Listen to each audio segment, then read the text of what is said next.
Good evening. I'm Armando Cuellar, Vice President of the Weslaco ISD Board of Trustees. This regular board meeting is being conducted in compliance with the Texas Open Meetings Act. Notice of this meeting has been posted online for at least 3 business days prior to the meeting date. The time now is 5:36, and I call this meeting to order. I will now begin roll call, calling each board member by name. Ms. Jacqueline Susaita? Present. Dr. Jaime Rodriguez? Myself, Dr. Armando, not doctor, pero Coach Armando Cuellar. Mr. Isidoro Nieto? Mr. Benjamin Castillo? Mr. Eduardo Cerna, Coach? Present. And Mr. Marcos de los Santos. Present. Let the record reflect that we do have a quorum present, and we will now begin this meeting. Invocation, Dr. Yes, Rivera. Mr. Elias Treviño. Gentlemen, if you'd be so kind to remove your hats and let us pray. Lord of all creation, our Lord Jesus Christ, how great and mighty you are. You are awesome in all of your ways. You are good and merciful towards us. Thank you for the gift of life, health, family, friends, strength, and ability to work to provide for our families. We thank you for the many blessings you have bestowed upon WISD and those that are to come. Father, we will never tire nor waver to ask you to continue to bless and grant greater wisdom to our Superintendent, Dr. Richard Rivera, and our amazing board. Thank you for their leadership and humility. May your will be done in our board meetings. Help us to always maintain integrity in what you have left in our care. As our students continue in this testing season, we pray clarity of mind, peace in their hearts, and the knowledge they have obtained throughout the year flood back into their hearts and minds as they challenge the tests. We know they will do amazingly well. Bless our administrators, staff, and teachers with wisdom, integrity, patience, and the physical and mental strength to continue and finish this year very strong. Above all, bless our students with divine protection, physical and mental health, and providence. There is gratitude in our hearts for all you have done, are doing, and will do in the days to come. We ask you all this in your precious, glorious, and mighty name of Jesus. And everyone Amen. says, Amen. Amen. Pledge of Allegiance and the Texas Pledge, Dr. Rivera. Yes, Mr. Buttermer. Good evening, everyone. At this time, we'd ask everyone to please stand, place their right hand over their heart, and face the United States flag. I pledge allegiance to the flag of the United States of America and to the republic for which it stands, one nation under God, indivisible, with liberty and justice for all. We'd ask everyone to please remain standing, right hand over their heart for the Texas flag. Texas pledge. Honor the Texas flag. I pledge allegiance to thee. Texas, one state under God, one and indivisible. Thank you. Item 5, awards and recognition. Dr. Yes, Rivera. Mr. Carlos Robledo. We got a full house. Yes, good evening, Outstanding everybody. kids at Vice Weslaco High President Mr. Cuellar, Dr. Rivera, members of the board, we have a full house tonight for some very deserving recognition. So let's get things started. How about a big hand as these students enter the room?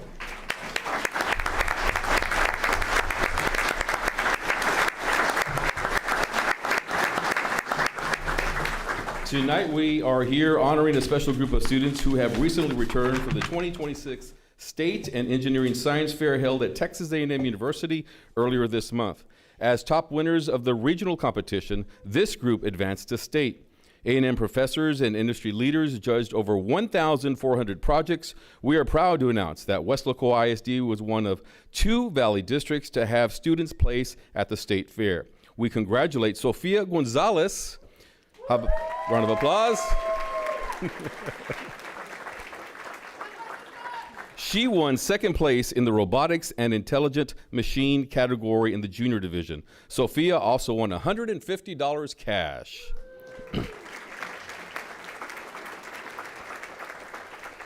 We also have several B. Garza Middle School students who also won cash prizes. Congratulations to them.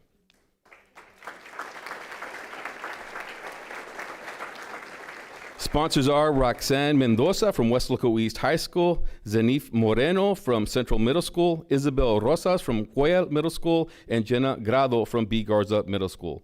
Let's have a round of applause.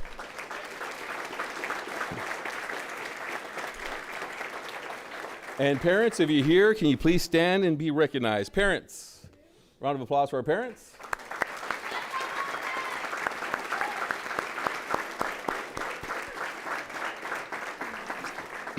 Okay, Mr. Nieto is here, so he wants to step in for the photo. You're good? Okay.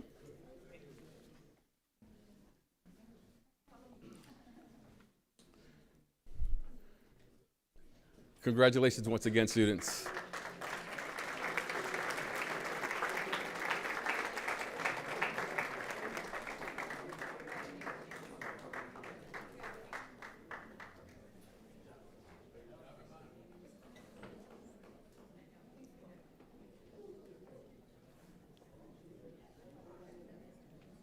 All right, how about a round of applause for our next students as they enter the room?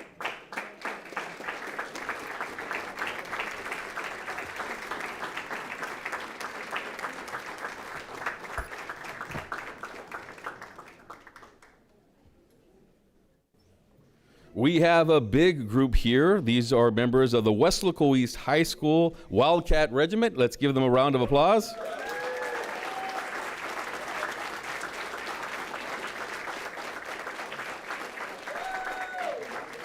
We are celebrating the Weslaco East High School talented musicians who recently advanced and competed at the UIL Texas State Solo and Ensemble Band Competition. Their band director is Armando Cuellar. Let's give them a round of applause.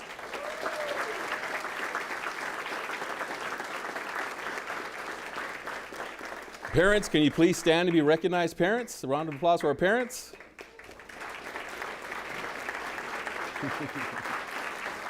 All right, let's take a photo.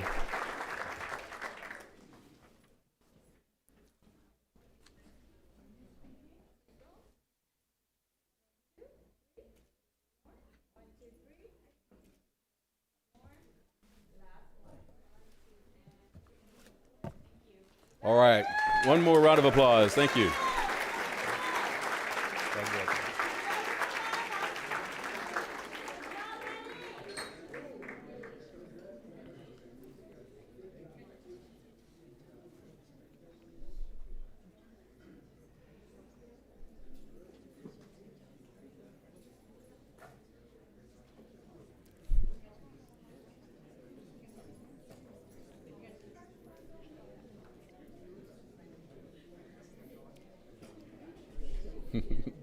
Watch your step. You guys are good.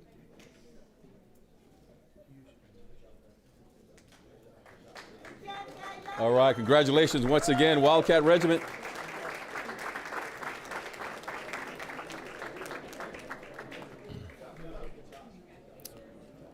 All right, we also like to recognize another group of students. How about a round of applause?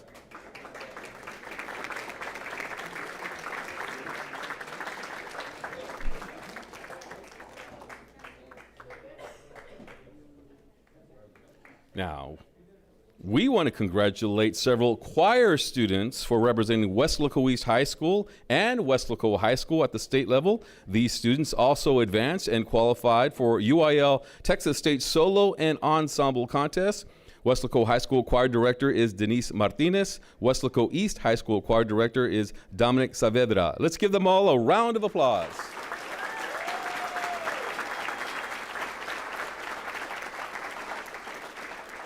And how about their parents? Recognition for the parents. Parents, please stand to be recognized.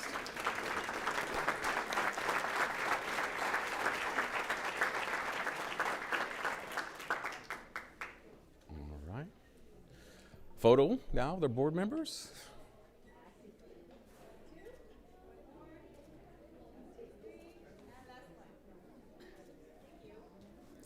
All right, congratulations.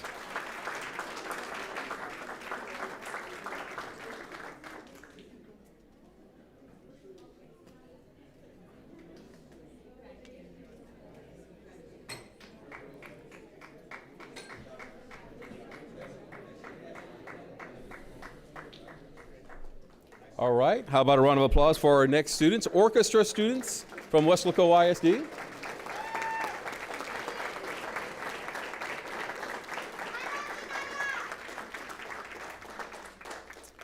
All right, thank you very much. We also want to congratulate several students representing Weslaco East High School and Weslaco High School Orchestra.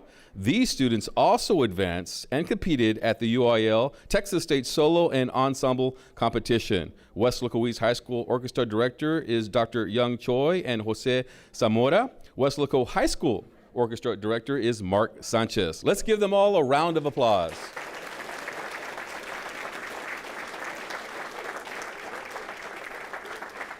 We also want to recognize the parents. Parents, if you're here, can you please stand and be recognized? Parents?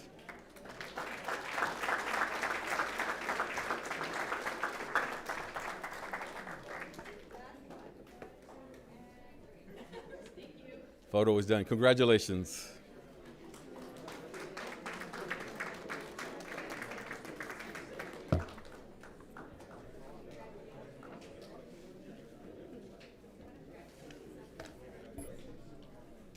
All right, a round of applause for our next group of students entering the room with some trophies, plaques, lots of plaques, lots of trophies, more plaques.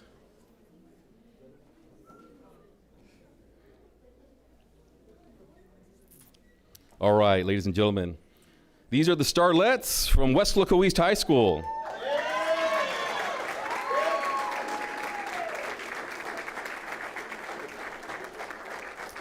We are happy to announce the recent accomplishment of the Weslaco East High School Starlets drill team during the American Dance Drill Team RGV Dance Spectacular. The Starlet officers and the team both earned sweepstakes in the prestigious Neil Davis Award, the Judges Award for Hip Hop, and they placed first runner-up. The team also won Best Overall Platinum Award for Technique, Precision, Presentation, and Choreography. The team placed first runner-up in our classification and won the Best of the Best category. This category ranks the highest scored teams from the entire competition. The Starlets ranked 5th from all the competing high schools. It was a success at regionals as well that secured their bid to the national stage in Denton, Texas, against teams from across the country and even internationally, teams from Japan. We are proud to announce the Starlets officers were crowned national champions in hip hop, while the team earned national champions in contemporary. The Starlets also earned multiple top placements in pom, they tied for first runner-up, and hip hop, they tied for second runner-up. The Starlets once again achieved sweepstakes and the Neil Davis Award at nationals. A lot of awards, their plaques and recognitions are here on the stage. Let's give them a round of applause.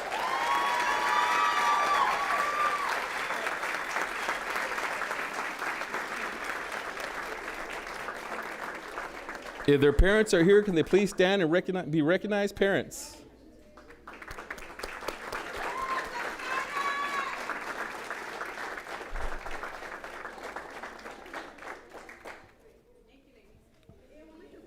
Congratulations.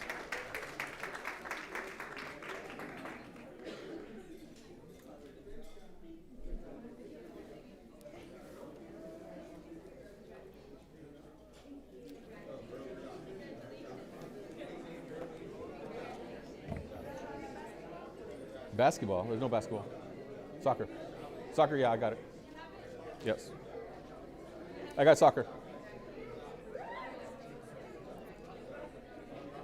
A round of applause. We have district champion soccer team from Weslaco High School.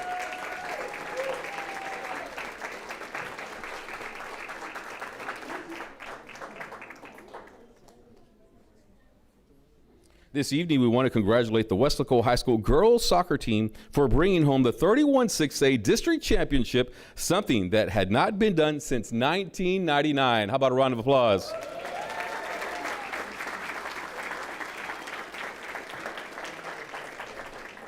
The Lady Panthers went on to collect the by-district title as well, and they qualified for area competition. Several team members also won postseason distinctions. We also like to recognize their head coach, Eloy Gonzalez.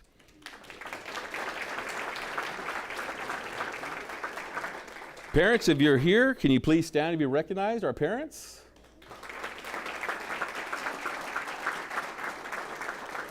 All right, let's take a photo now.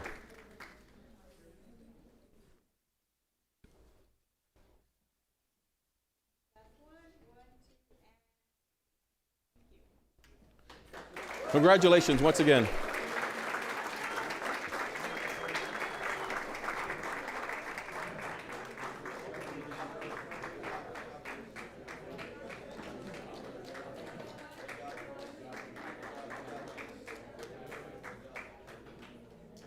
Okay. Up next, we have some athletes from Weslaco High School. Let's give them a round of applause.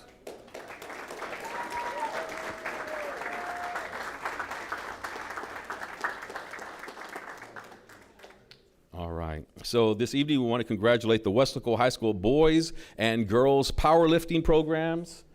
We're going to start off with Weslaco High School here. Both teams achieved tremendous success this season in the Texas High School Powerlifting Association Division I competition. Several Lady Panthers advanced to regionals and qualified for state. Congratulations goes out to head coach Domingo Vento.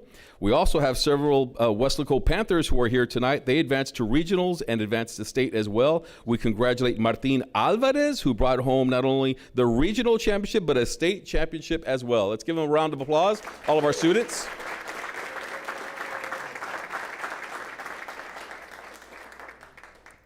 Parents, if you're here, can you please stand and be recognized? Our parents for these students.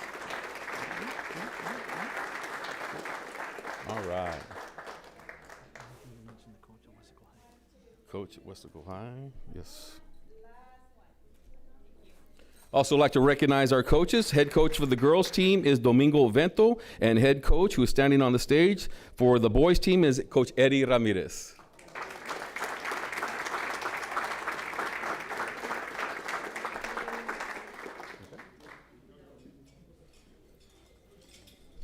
We also have some more power lifters here from Weslaco East High School. How about we give them a round of applause as they get on the stage?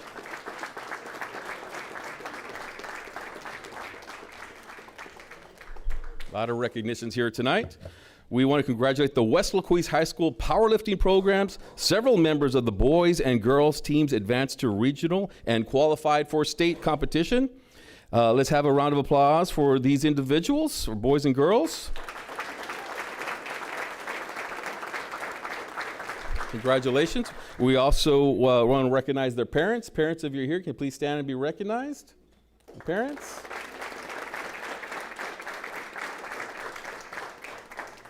The boys' head coach is Rene Guzman, and head coach for the girls is Adrian Gomez. They're both on the stage. A round of applause for them.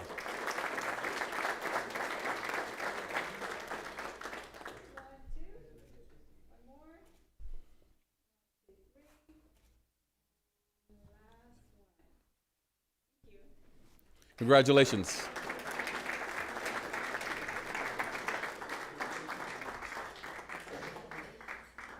Wrestlers, right? Yeah, come on stage. That's the sign for wrestling. Coach Bowen. All right, so how about a round of applause for these gentlemen as they jump on the stage here? We want to congratulate from Weslaco East High School and congratulate the Weslaco East High School boys wrestling team. 2 members advanced to state competition in their weight divisions. Congratulations to our students. We also want to congratulate Coach Marcus Bowen up on the stage with us tonight. Parents, if you're here, can you please stand and be recognized? Our parents? Any parents here? Congratulations. All right, how about our next group of students?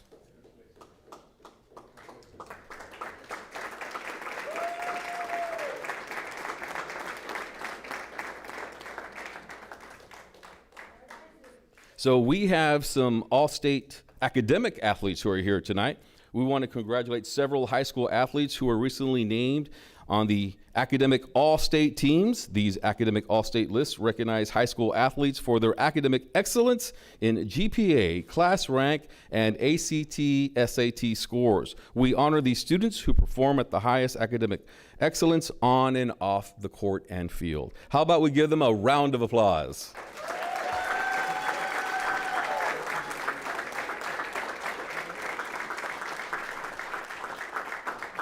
And parents, if you're here, can you please stand and be recognized? Parents.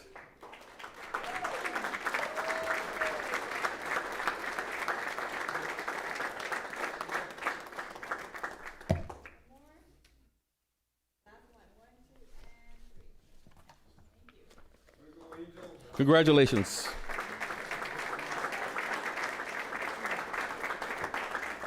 Congratulations, students. Great job.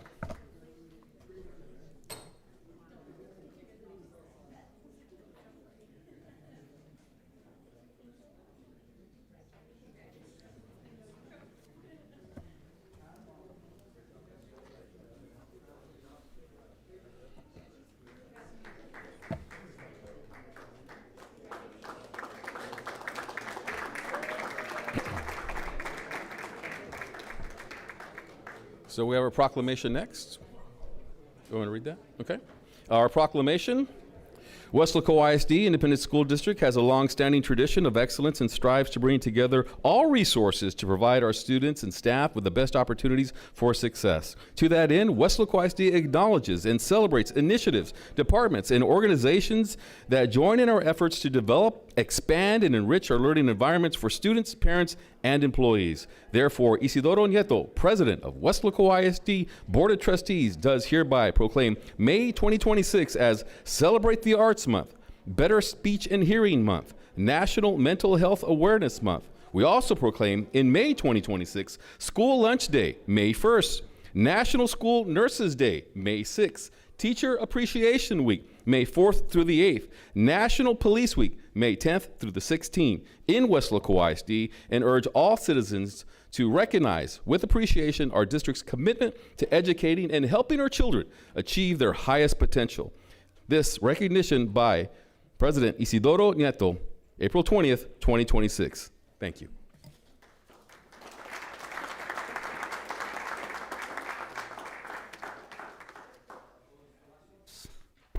Correct? Any comments, Ms. Ustekta? First of all, any comments on Oh, the energy in here is awesome with all those kids in here. It's amazing to see at the end of the year so many successes and accomplishments. So good job to the kids, the coaches, the parents, everybody. Really, really appreciate everything you do. And we have a lot of proclamations in May coming up, so a lot of people to thank. Let's not forget about them in May. Thank you. Dr. Jaime? The same, from athletics to academics to fine arts, it's always nice to see all these awards being presented. So congrats to all. Keep up the great work. Thank you. Coach Cuellar? Echo the same thing. It's a tremendous thing to see.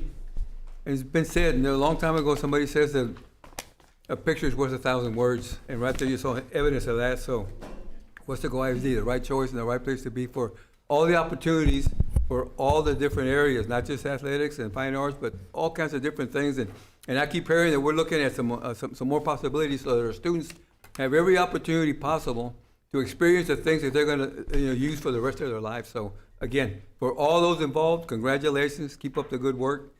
Proud of all you. Thank you. Coach Serna? Thank you, Coach Yeah, Cuellar. lots of successes. It's great to see that, and it just takes a whole family and parents, athletes, coaches. It's great to see the successes we're having. Super proud of the academic all-state team. Always push for academics. One of the things that I used to say is you can't be a champion on the field if you're not a champion in the classroom, and it starts in the classroom. So I'm proud that we got those. I mean, we've always had, and I love to see them on the billboard as well. So great job. Thank you, Coach Serna. Mr. Los Santos? I was getting flashbacks because the coaches, there were more coaches when I was in school, and so they always talk like that. But they are very positive, and it's true. You have all these wins on and off the field. You continue to see at these meetings all these kids getting highlighted, but also the staff as well too. that service them in all these programs in the classroom, et cetera, and also the parents. All of them, all combined, it's just like he said, it takes a family to get these results. And so congratulations to all of them. So thank you. Thank you. And I echo what all my other fellow board members said, so congratulations to all. All right, let's continue. Number 6, public comments. There are none. None? Okay. Number 7, superintendent report. Yes. Dr. Rivera. Thank you, thank you, Mr. Nieto. I have 8 slides. Let me start with on page 1, the student enrollment. This is at the end of the 5th 6 weeks. So last year at the same time, we had 16,241 students. So this school year, at the same time, at the end of the 5th 6 weeks, we had 15,960. So the enrollment difference is a minus 281. Now, it might look high, but compared to other districts, others have lost in the thousands, and we have not. So again, I'm very proud of the community, of our kids, of our staff, of our teachers that are keeping our students at Weslaco ISD. The budget, the ADA, we budgeted 14,500. So the actual ADA through the 5th 6 weeks is 14,348. And again, on the next page, I'm going to commend the principals. But on this slide, I want to go ahead and say that based on these numbers, for 26-27, we will have 19 fewer teachers in comparison to this school year due to attrition. And the reduction will be about $1.4 million less on our budget. And again, these 19, some were hired, some were not hired for this school year. So there's a reduction there, and also for next year. So total, there's 19 fewer teachers. Same thing for the administrators. For the 26-27 school year, we will have 10 fewer administrators in comparison to this school year, again, due to attrition. No one is losing their job, but as they leave, we're just not hiring. So this savings, again, will amount to over $1 million. So again, let me stress here that even though we're losing students, the principals are doing a very, very good job with the ADA. And again, I'm so proud of all the schools, the principals, the students, the parents for keeping their students, their boys and girls at Weslaco ISD. On page 2, here you can see the actual difference. And in red, and then to the right, you see the ADA through the 5th 6 weeks. The whole year from September to now, there's been so many different reasons why the kids, some of them don't come to school, but they come to school. So again, I want to commend everyone for the outstanding work they do. And I'll start with Sam Houston. Compared to last year, they're a minus 11. The ADA through the 5th 6 weeks is a 95.7. Silva Elementary, the enrollment from last year to this year, they're at a minus 53. The ADA, 95.7. Gonzalez, compared to last year, we're at a minus 18. The ADA through 5-6 weeks, 95.4. Margot Elementary, a big school, and compared to last year, they actually have 26 more students, and the figure 97.3 is outstanding. Airport, compared to last year, they're at a minus 69, but they maintained the ADA 95.0. Memorial, compared to last year, they're a minus 47, the ADA 96.6. Northbridge, compared to last year, they're at a minus 41, 95.9. Rico, compared to last year, at a minus 31, 95.7. Kleckler Hill, also outstanding, 97.5. They had minus 2 students. And Ibarra, they had a plus 61, 94.6. Again, I just want to say that based on what you hear throughout the valley, the state, some districts are closing schools because of enrollment. We are not. So if you look at Gonzales, those are the ones with the least at a 544, but again, we're not, there's no way we could close the school here, consolidate, and put those 500 students in the 9 other schools. So again, we have no plans to shut down a school. And again, as you can see around us, many schools everywhere are closing schools. So again, very proud of the elementary schools and the ADA and keeping the enrollment. On page 3, you have the middle schools. You can see that compared to last year, Mary Hogue has a minus 65, the ADA 93.9. Cuellar, a plus 17, 93.3. Central Middle School at a minus 22, and they were the highest at 95.0. At B. Garza, same enrollment, 94.5 for the 6 weeks 1 through 5. Again, outstanding work. You might see that they're 93, 94, 95, but compared to other districts, these are high numbers. Same thing for the high school. The high school, you can see the ADA, the 92, 91. South Palm Garden, 97. I really want to commend them. And then you can see the enrollment difference. Weslaco High, a plus 3. Weslaco East, a minus 19. South Palm Gardens, a minus 1. And the Career in College, a minus 12. So again, as you can see, they're in the 90s, but again, compared to other high schools throughout Region 1, these are high numbers. Again, I want to commend the principals, our students, our parents, for these numbers that we have. On page 5, we're doing some elementary rezoning, and the schools affected were Margo, Ibarra, and Gonzales. And the reasons that, or the benefits you see on the bottom, student zones are uniformed on the new schools. We increase transportation and fuel savings.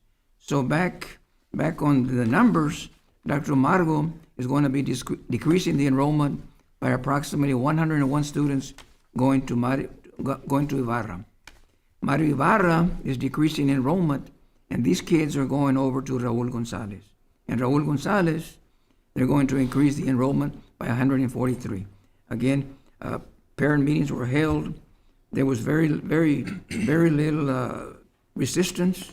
They liked the rezoning, but the 5th graders that are in those schools are staying there so they can go ahead. They've been there all 5 years, so they're staying there for next year. And again, the benefits, what I mentioned, they're more uniform, and really we had no resistance from these parents for these 3 schools that are moving on the rezoning. On page 8, on the agenda tonight, there's agendas on bonds, the roofing, their bonds, projects, and HVAC. Previously, the board approved the competitive seal proposals for these projects for roofing and HVAC. Tonight, the agenda item is for the board to approve the ranking for these roofing projects at Central Middle School and Beatriz Garza, and the HVAC for Central Middle School, Weslaco East High School, and Mary Hogue Middle School.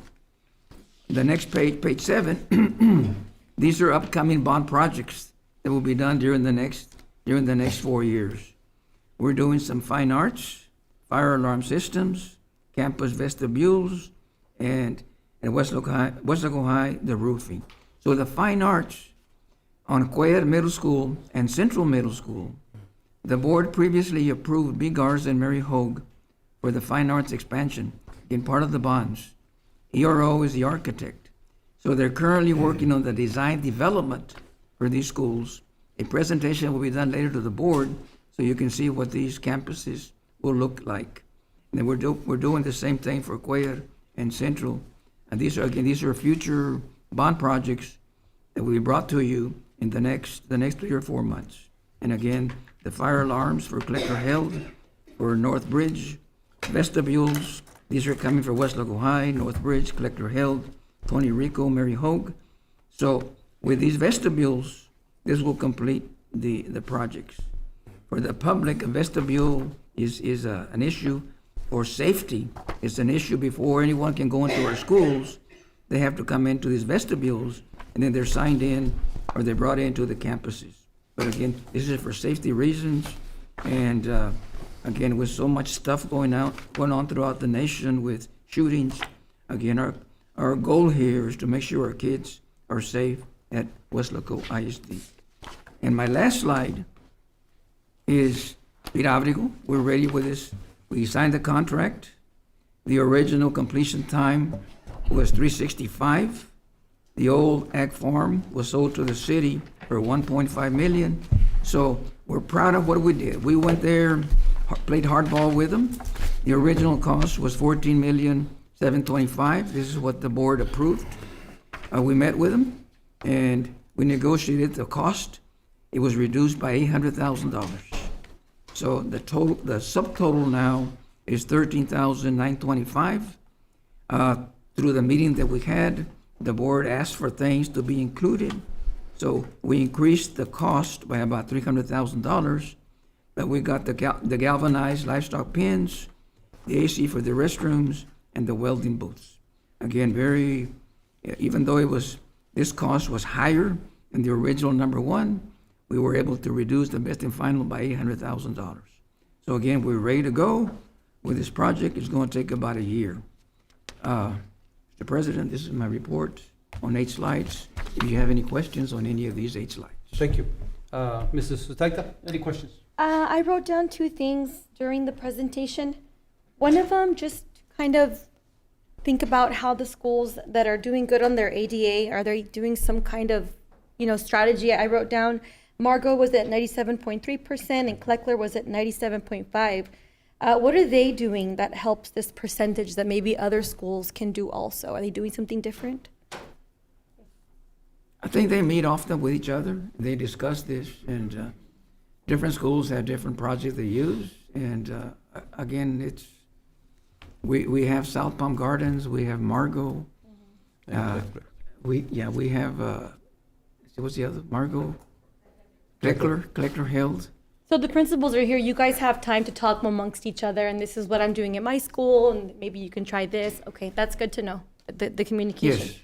Okay, that was one, thank you. And then the second one, you were talking about the bond projects, Dr. Rivera. Yes.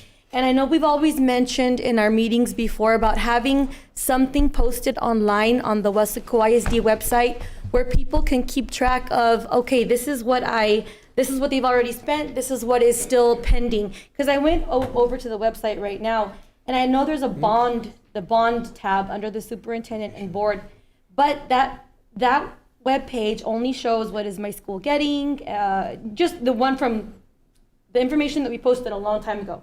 It hasn't been updated. But if we could get something like that, like a graph or just informational where the people can see this is what's already been done and this is what's pending. Because I get some calls sometimes asking, hey, well, did you guys already do this? Or when is this going to happen? Especially with fine arts. So if we can do something like that, that would be really helpful for the public and for us. Yes.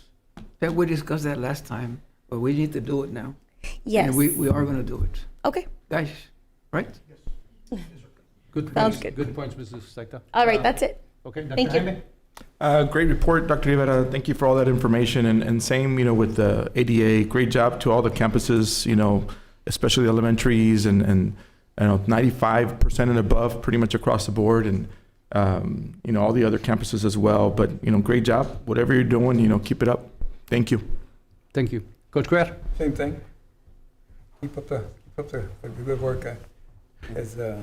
As difficult as things are sometimes, staying that course and coming up with positive results speaks well for your commitment and your dedication, and we're very, very pleased and proud of you for that, so thank you. Thank you. Mr. Ben Castillo, did you just walk in? Yes, sir. Sorry for my tardiness. No problem. Let the record reflect that Mr. Ben Castillo walked in at 6:14. We'll come back to you. Coach Serna? Yeah, no, good job on the report, but back to the enrollment.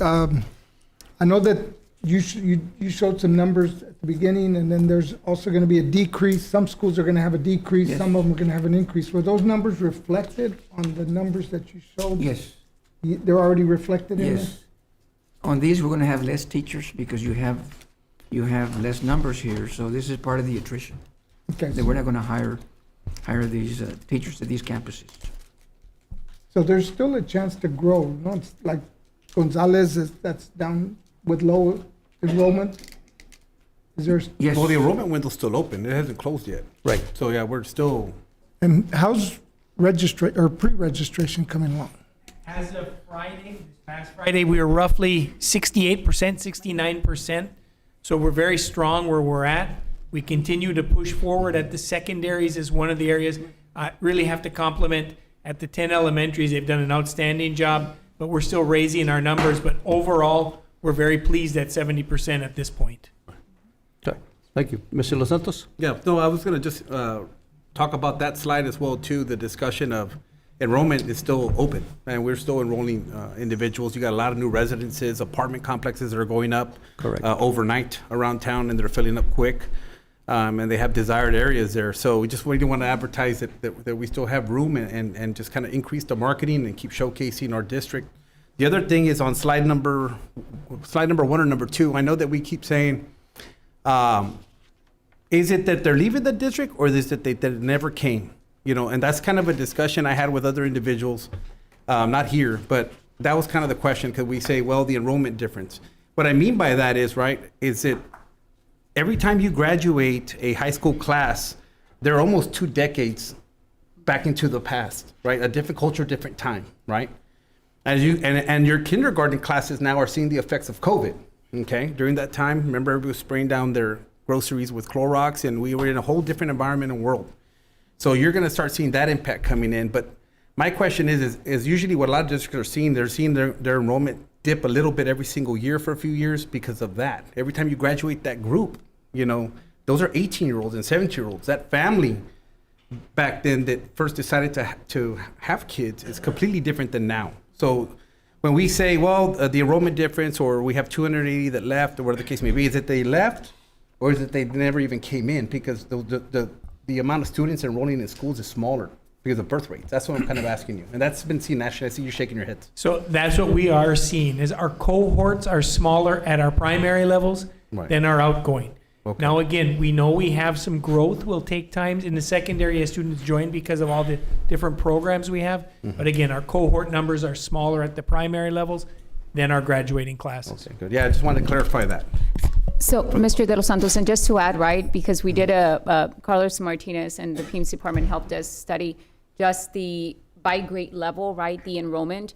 There is an average of 200 plus students in a grade level at the high school versus in an early childhood grade. Right. Right, so we are seeing the larger cohort of students at your high schools But not and a in lot less, a decline in enrollment in your early childhoods. And I know Dr. King alluded to this in the superintendent's call, right? And I think the Commissioner Murat as well, last Thursday, where Right. it's a decline in birth rates, right? Right. And so we're losing that enrollment due to that. And the reason I'm saying that is because I've had discussions with others that have multifamily residential housing, right? And I asked them the same thing. How many apartments are you seeing with 1, 2, 3 kids there? You're seeing a lot of young individuals, and they're being very successful and everything like that, but you don't see a lot of kids running around. And there's pets, but they don't have kids. And so that Yes, sir. that impact is now being seen there at the school districts. And so that's kind of like what I wanted to discuss and highlight too, just so that the public knows we're lucky enough that Weslaco is going the way it is, right? They've done a great job on the city level as far as expanding and making opportunities for houses, subdivisions, apartments. So I'm still being real positive. I think that we're going to see some high numbers at the end of this enrollment season. So Mr. De Los Santos, you got me thinking, because we're saying that we're losing 19 teachers to attrition, right? I don't know what grade level of teachers, or if there's a certain specific, if there are more high school teachers that are leaving, more elementary teachers that are leaving, but let's say we have a lot of high school teachers leaving, and we need those teachers there, right? Well, what's going to happen because teachers have certain certifications that you can only teach certain grades, certain subjects. Are we sure it's going to be 19? Because I don't know. It just sounds like hopeful, like someone said. I don't know if this is a plan that's going to affect our budget. Are we going to need to keep some of those positions? We don't know yet, right? I think when we get the final registration figures, you make adjustments, and I know Dr. Rivera has made adjustments before. At every particular school, depending, if there's an elementary school, like for example, Margot had 1,100, but say they get another 50, then of course Dr. Rivera is going to work with that principal or an HR to give them those 2 additional teachers, because, you know, you're gonna need Right. them. So it all depends on the numbers. Yeah, and just piggybacking off of that, and the reason, and there's 2 things. She brought up attendance. So one is, are we finding out for those campuses? She brought up a good point last time, as far as the reasonings, right? If they're doing it for certain reasons, and there's certain reasons the state gives you a pass, right? That they'll Right. still be counted for ADA. And then 2, I almost lost my thought. 2 was, okay, here we go. I didn't want to, like, in other words, I look at it at throwing pennies at a quarter, right? Or at a quarter problem. I'm throwing pennies at a quarter problem. So if my problem needs quarters and I'm trying to just throw pennies at it, but yet I'm still affecting operations, I'd rather not do that, right? And I don't want to, like she was saying, lose 16 or 19 teachers and overload classes. Like, we're going to max them out, and now we're going to make it harder for management, campus management, principals as well, teachers in the classroom, affect education and learning. So that's kind of something I would like to see, you know, because if it's not really going to make that much of an impact to the situation we currently have, then why would we sacrifice learning? Most definitely, sir. And I can speak for the elementary level and all the other grade levels. It's going to be right-sized according to enrollment numbers, right? Elementary level, we're still bound by those waivers, right? Like keeping the 22 to 1. 22 to 1. Right? So we will continue to honor that. And I know last meeting you said that the majority of for elementary data, you saw that it was 18 to max. So I didn't hear any like, oh, we have some classrooms with 14 or 16. We have very few of those. Right. But we also have to take into consideration any other, like Certifications. population, like bilingual students that have to be placed in a bilingual classroom, right? So Right. all of that. So we will continue to study that. All right, thank you. Thank you. Dr. Rivera? Mr. Nieto, one more Go thing. ahead. Just, or Dr. Rivera, I know it's minus 281 students. And I know at one time we had discussed about documenting why they were leaving. Did we ever take that initiative? Did we ever document? We're doing that we're doing it on the ones, we have, Yes. And I think it's. Yes, we do. They have to provide codes and everything. We have to have lever codes and everything. But again, to say, what we're seeing primarily is the lower cohort numbers Right. at the primary levels is where we're seeing it. Compared to last year, not that they left this year. right. Yeah, and many kids are not coming to school because of the immigration scare too. Correct. We've documented that. And it's not just here, it's everywhere. Mr. Ben Castillo, you had a comment? Yes, sir. Just one. I want to commend the administration, right? Because we've been challenging them. What are we going to do to address, the deficit and all that kind of good stuff? And our biggest expense is personnel, and that's one of the ways to address that deficit. And so, based on this slide, it looks like we're going to have 29 fewer Yes, employees for next year. yes. And I appreciate the way you guys are doing it systemically to avoid a program change or a RIF. So I just want to call that out and thank you for that. And yeah, after we get the final numbers, we see where it fits and all that good stuff. But yeah, I appreciate you guys looking into it and trying to avoid drastic actions like a program change. Yes, thank you. And I want to commend the principals because they and their staff for doing the job that they do. Having 95% and higher ADA, that's an accomplishment. Yes. But the 3 that had 97, that's excellent too. Because, the more students we have, the more people we can hire. And of course, we're moving forward and we'll get the final numbers once we get the final registration. And shout out to Mr. George Lopez, who does an excellent job in reaching out to the city and parents to make sure that we get more students in our district. Thank you. Okay, thank you, Dr. All right, let's continue on. Number 8, presentation, available real estate for sale, Mr. Abel Aguilar, I guess, That's right. right? Yes. Okay.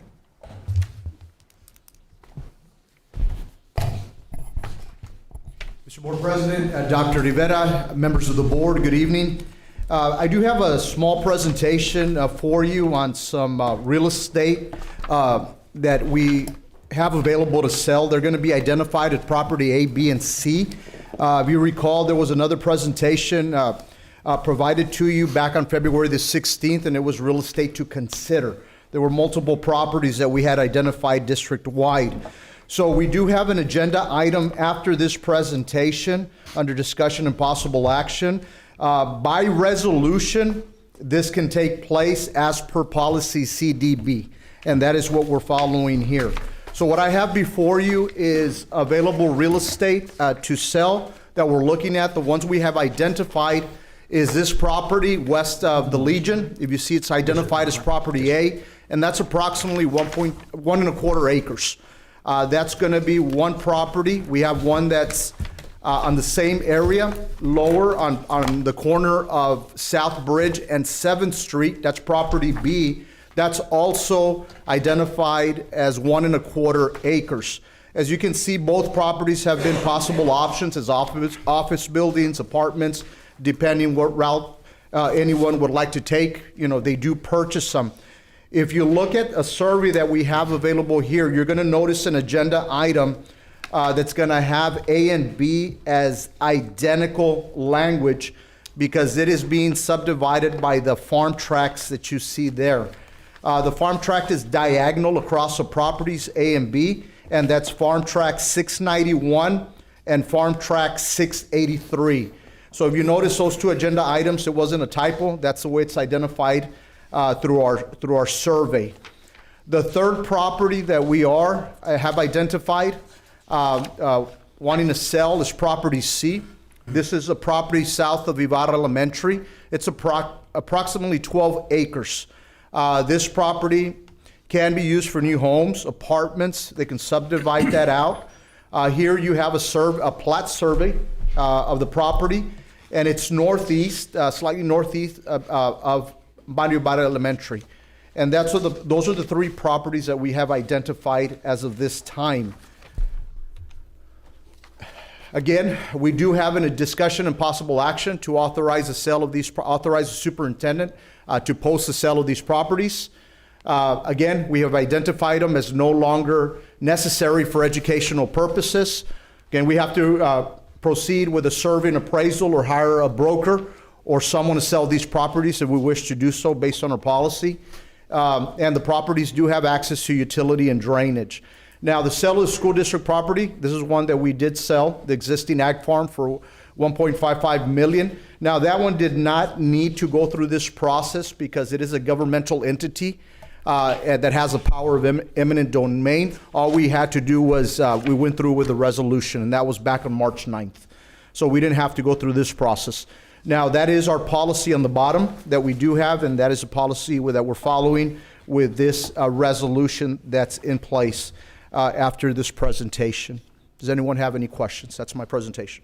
Mrs. Susaita, any questions on the presentation? No questions, thank you. Yes, Dr. Jaime?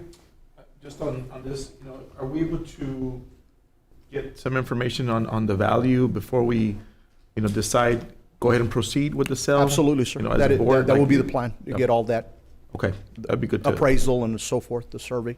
Again, we're just going with approximates right now. We still have to go that route. Okay, thank you. Coach Correa? No, Dr. Rodriguez addressed what I was thinking about, what we're looking at, because those are assets that are going to be beneficial for us. So right now, they're sitting there, right? That is correct, sir.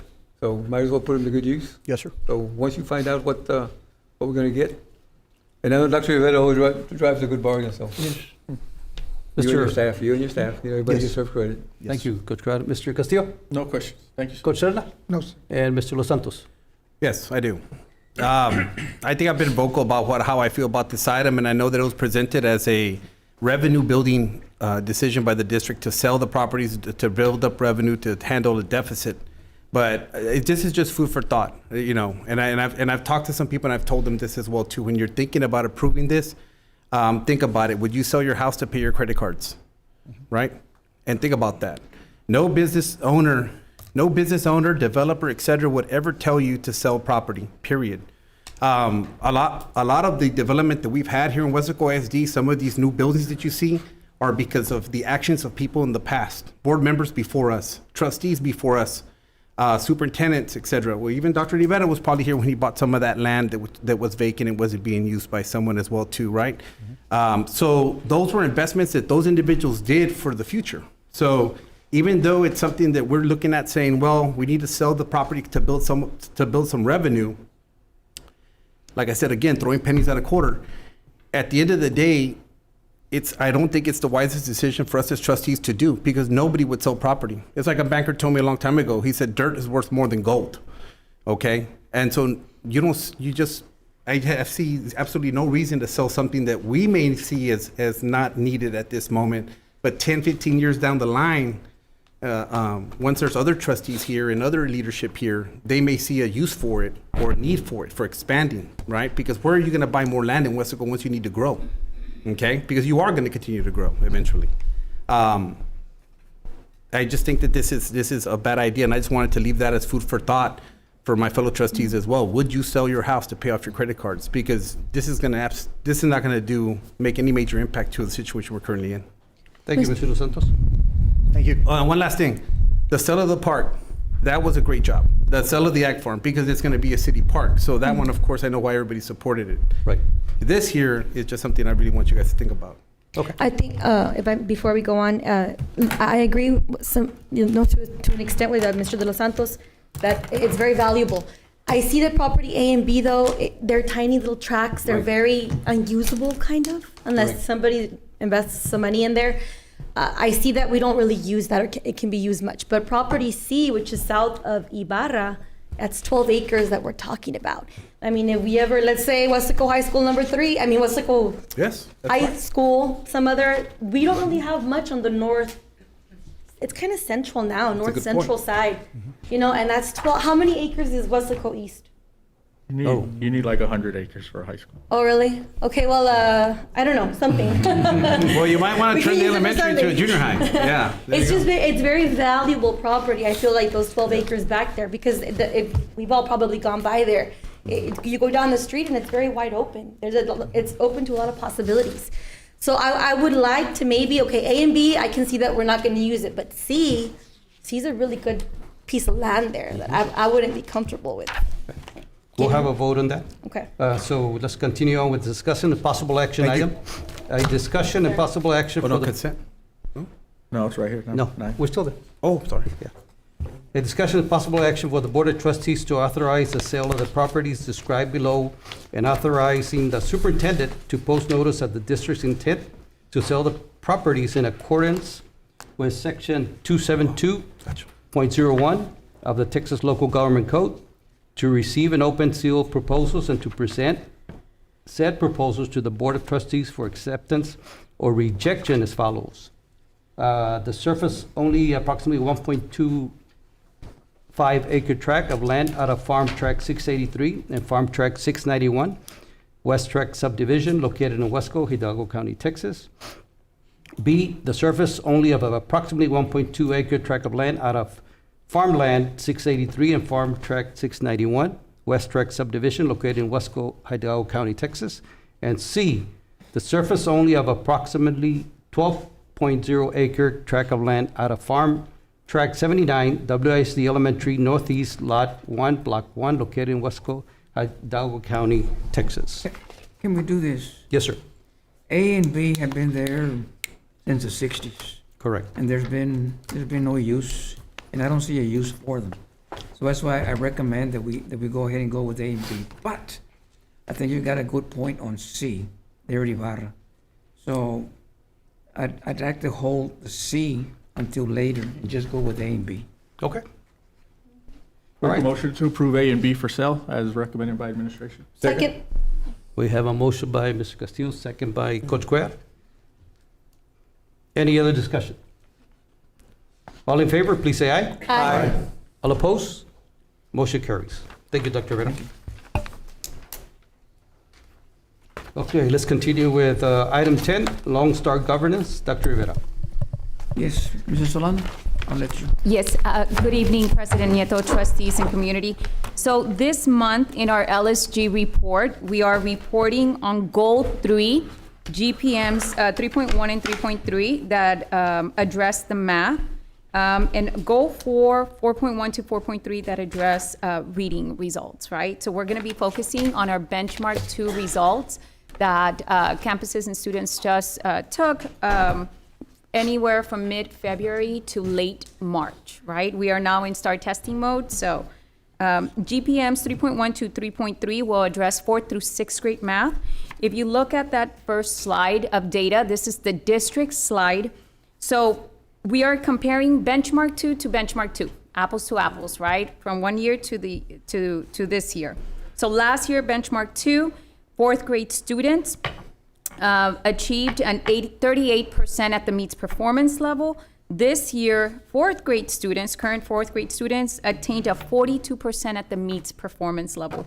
That turquoise bluish line is this year's end of the year STAR goal for fourth grade, which is 44. So we are saying we are on track to meeting it.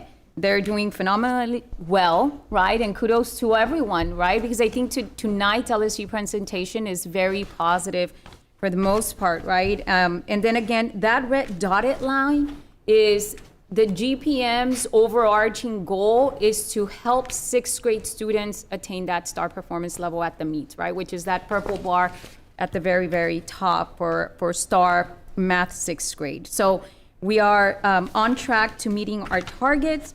Our special populations, if you see in the table, you will have benchmark 1 to benchmark 2.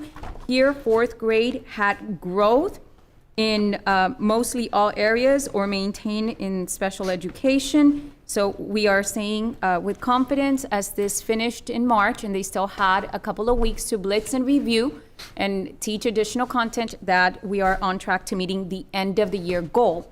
So if you look at the next slide, you can see by campus, by elementary campus, who has already met or surpassed the end of the year target or who's nearing the end of the year target. I'm happy to announce that this year we had 8 campuses that improved, right, from benchmark 2 to benchmark 2. So we had 8 campuses that grew their meets performances overall, right? So, so we're very proud of them. And I will say, for one of the campuses, they dipped about, I think it was 2 points, but they still surpassed the end of the year expectation. Right? So, and we are working with the campus, that's one of our lowest, in making sure that they have the support needed. They actually just started testing STAR Math today, or this week, right? So this is the week for STAR Math. So we are hoping that it'll be a very favorable result for fourth grade math. Next slide. Again, the overarching goal is to continue supporting the sixth grade STAR performance at the meets in math. Our fifth graders, right, you will see that last year's benchmark 2 was at a 37% meet. This year's benchmark 2 increased to 41% meet. So again, did better. And I remind you that the benchmark is the actual STAR test that students took last year, right? So we're talking about the STAR 2025. So that turquoise line is that 44% end of the year. So they're 3 points away from meeting the target. Again, this is still with weeks in reviews and additional content that will be taught. So we are hopeful that they will be on track to meeting the end of the year target. Here you do see in the table that from benchmark 1, they did actually a little better in the populations and across all populations, right? Than benchmark 2, but we're still on track to meeting that end of the year goal. Again, this will be addressed through a lot of supports and interventions that were done through the reviews, camps, or blitz periods at the campus level to refine that final instruction before STAR. But overall, we are actually very close to the same last year's STAR score at benchmark 2 this year. So we feel very confident that we're on track. And then in the next slide, you will see those campuses who have already met, are near, or surpassed the end of the year target at that 44% meets, right? We had 6 campuses in fifth grade that increased their math scores from last year up until benchmark 2. We had 2 that stayed the same with a high performance, and then 2 that did decrease. So, I'll have to note, right, on the one that did decrease, still surpassed that end of the year target anyhow. So it's still way above the end of the year goal. Okay? Sixth grade. So sixth grade math is a little different, right? So sixth grade math, last year's cohort performed at benchmark 2 at 29% at the meets performance level. This year's cohort performed 2 points lower than last year's cohort at a 27%. When you look at the overall, the end of the year goal, we're looking from 27 to 39. We are saying that we're not on track just because their time period, even though they still have about a 4 to 5 week period to review and blitz, we understand that a 12-point jump is a lot. So we're going to be conservative, right, to say not on track and hope that is going to be for the best. However, based on the data and indication, there was a lot of factors that I will address through one of the trustees' questions that address this slide and tell you some of the factors that probably impacted those scores as well. Right, so I will come back to this slide in one of the questions. So in the next slide, you will see the performance in 6th grade by campus. So we had, based on the performance, we had 2 campuses that increased their scores from last year's benchmark 2 to this year's benchmark 2. And then we did have 2 campuses that dipped in performance in benchmark 2. Okay, so the next slide just addresses several of the things or factors or facts, right, that we see through observations. We receive feedback through Region 1, administration walkthroughs, a lot of the CNI supports. And so what is working? And we could say, and you saw 2 of our grade levels out of the 3 make great increases, right?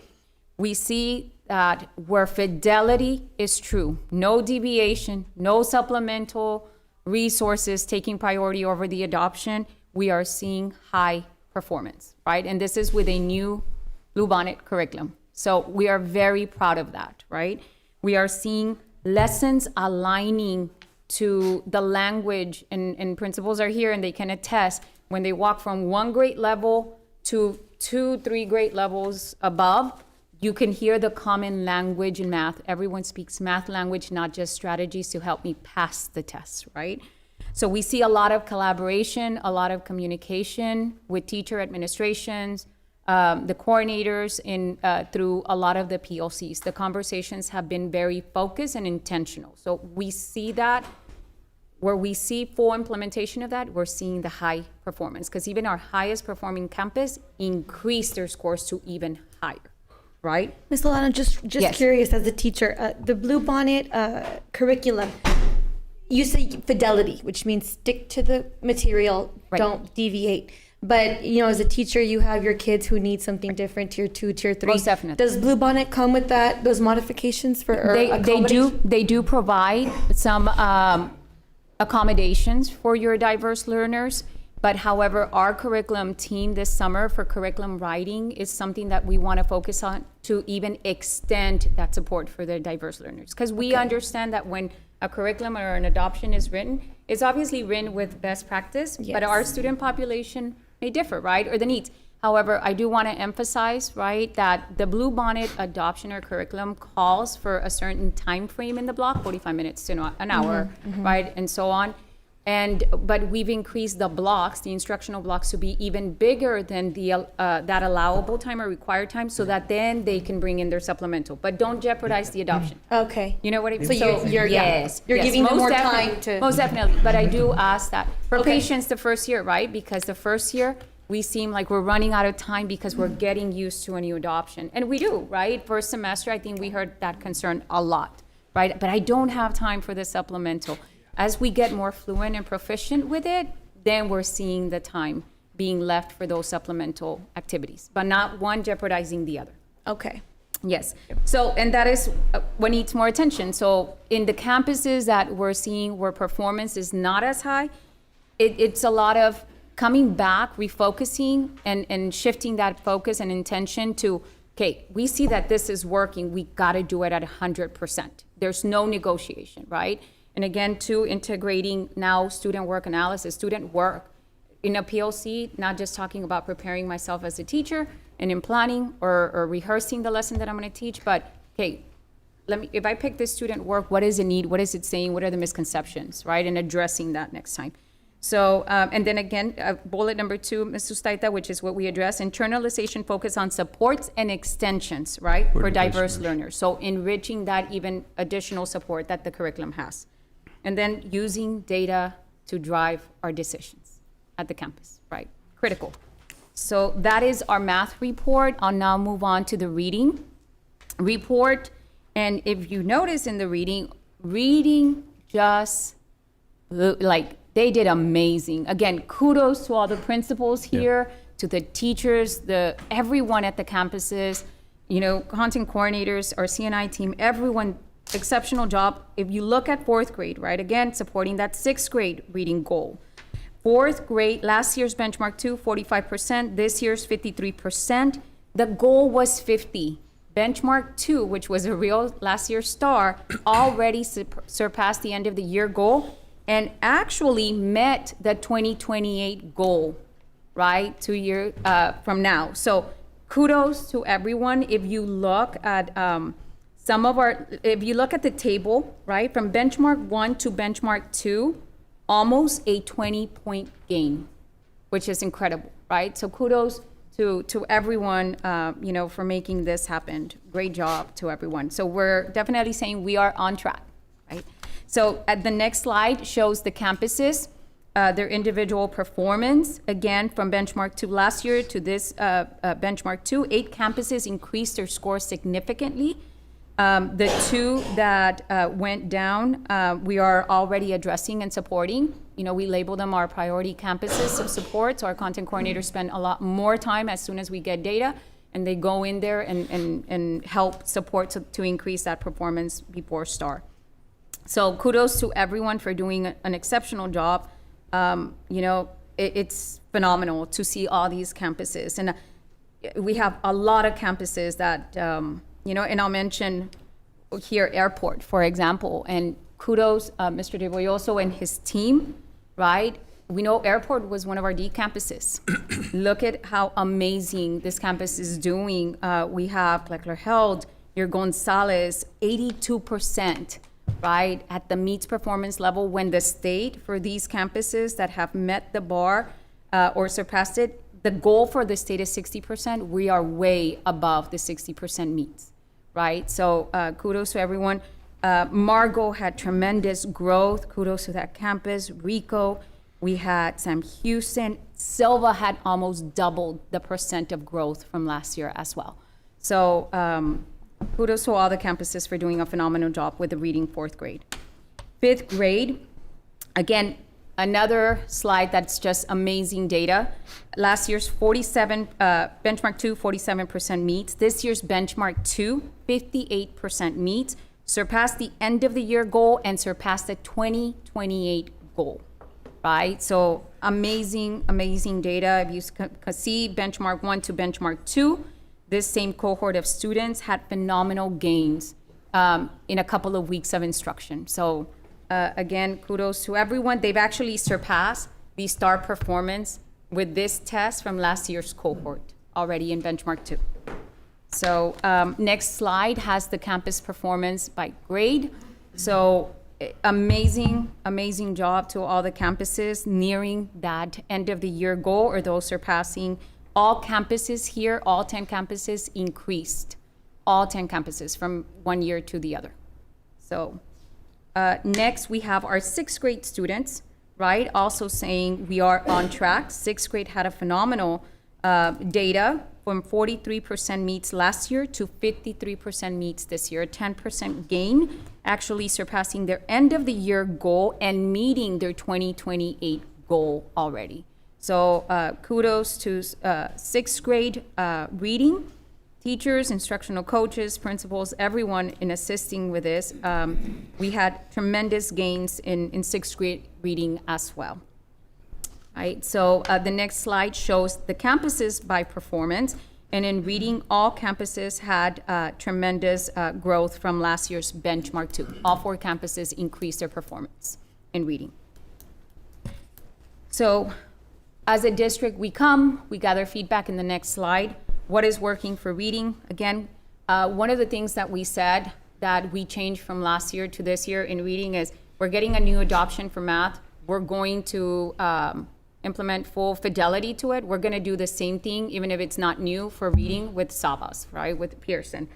And we have. I think the coordinators have done a phenomenal job with the campus leadership in making sure that whatever we do for math and what we've learned from the Region 1 Service Center too, and from the state best practice strategies and webinars and so on, PD, we are doing exactly the same thing for the other content areas. So that seems to be working, which is integrating the adoption fully, supplemental resources come later, right? Aligning, monitoring of data and reacting to data. And again, always focus on what is going to give us the student outcomes. That is our main focus. What needs more attention? We'll continue, as always, right, pushing for walkthroughs. If you're in the classroom, you know exactly what's happening in the classroom and how you can support, right? And always ensuring that our Tier 2 and our Tier 3 supports for our special populations are solid, so that they can continue, obviously, increasing that overall performance as well. So maintaining the rigor, not watering down instruction, as everyone takes an on-grade level test at the end of the year.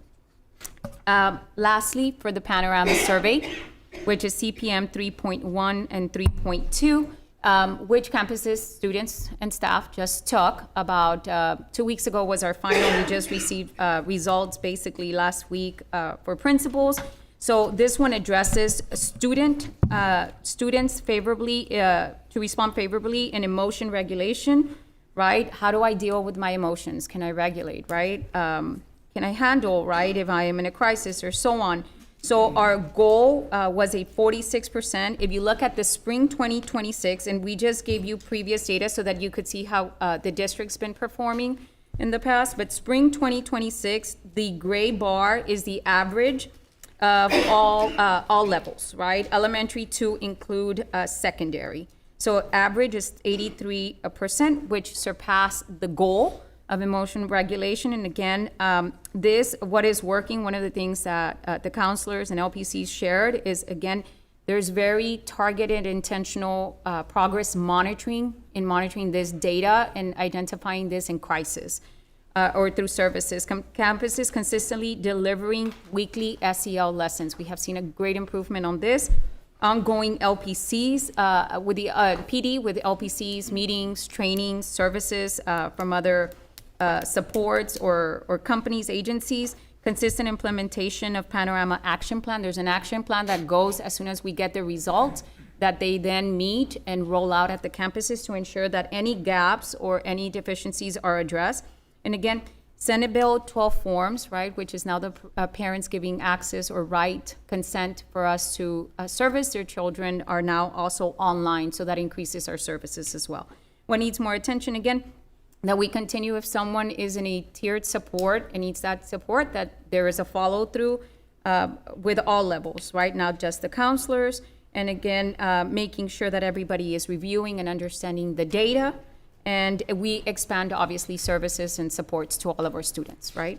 The next slide, I put it in there for information just so that we can have an understanding of what kinds of questions students get. The questions are a little different from one cluster to the next. An example of one is when everybody around you gets angry, how can you relax, right?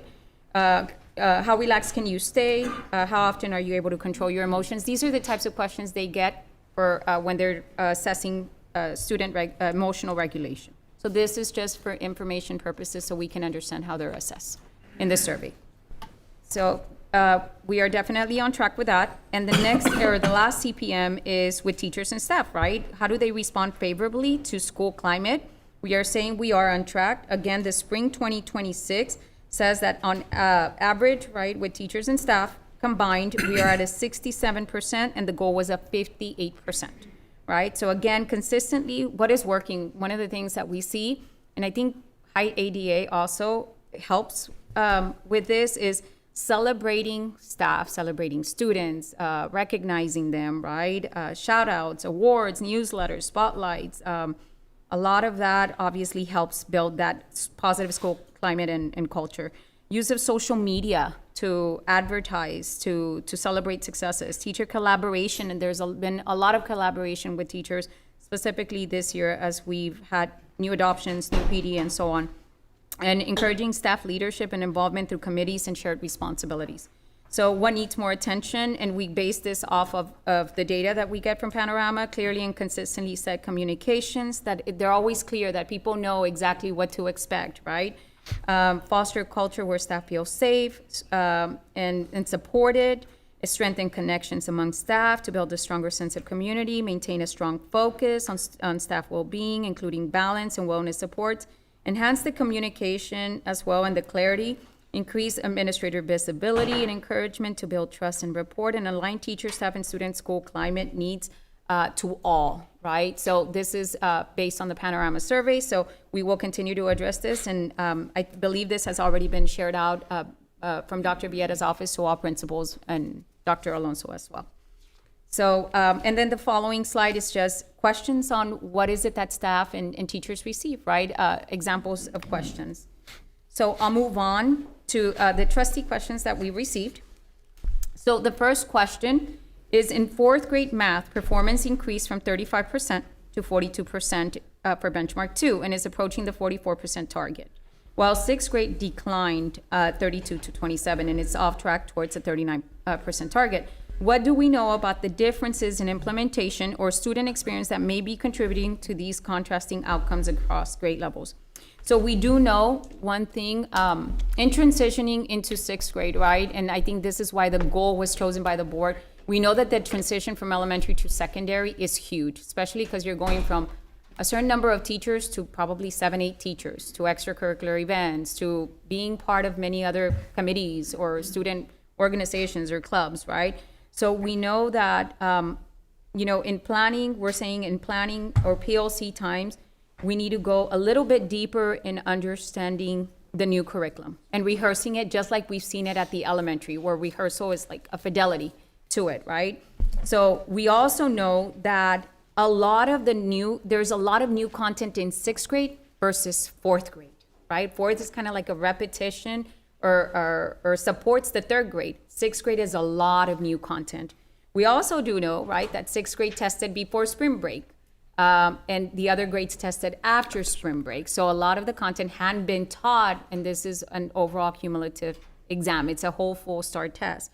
So we're looking at a lot of that, but we feel strongly in just being faithful and full implementation and full fidelity to the PLCs as Bluebonnet calls for it will give us the strong scores we're seeing in the elementaries as well. So is the plan, what's going to be the plan to address that gap? For example, spring break, can they test after spring break next year instead of before? Right. So, And yes, do we so have a all of plan? that will be discussed in the school leadership days in the summer. So to say, we discuss our assessment calendar. Do we revise it for next year based on the data we receive? But we also got the grant, the LIFT grant, with Region 1 being our consultant. We will continue a lot more intense PD for implementation and lesson rehearsals through PLCs for the middle schools.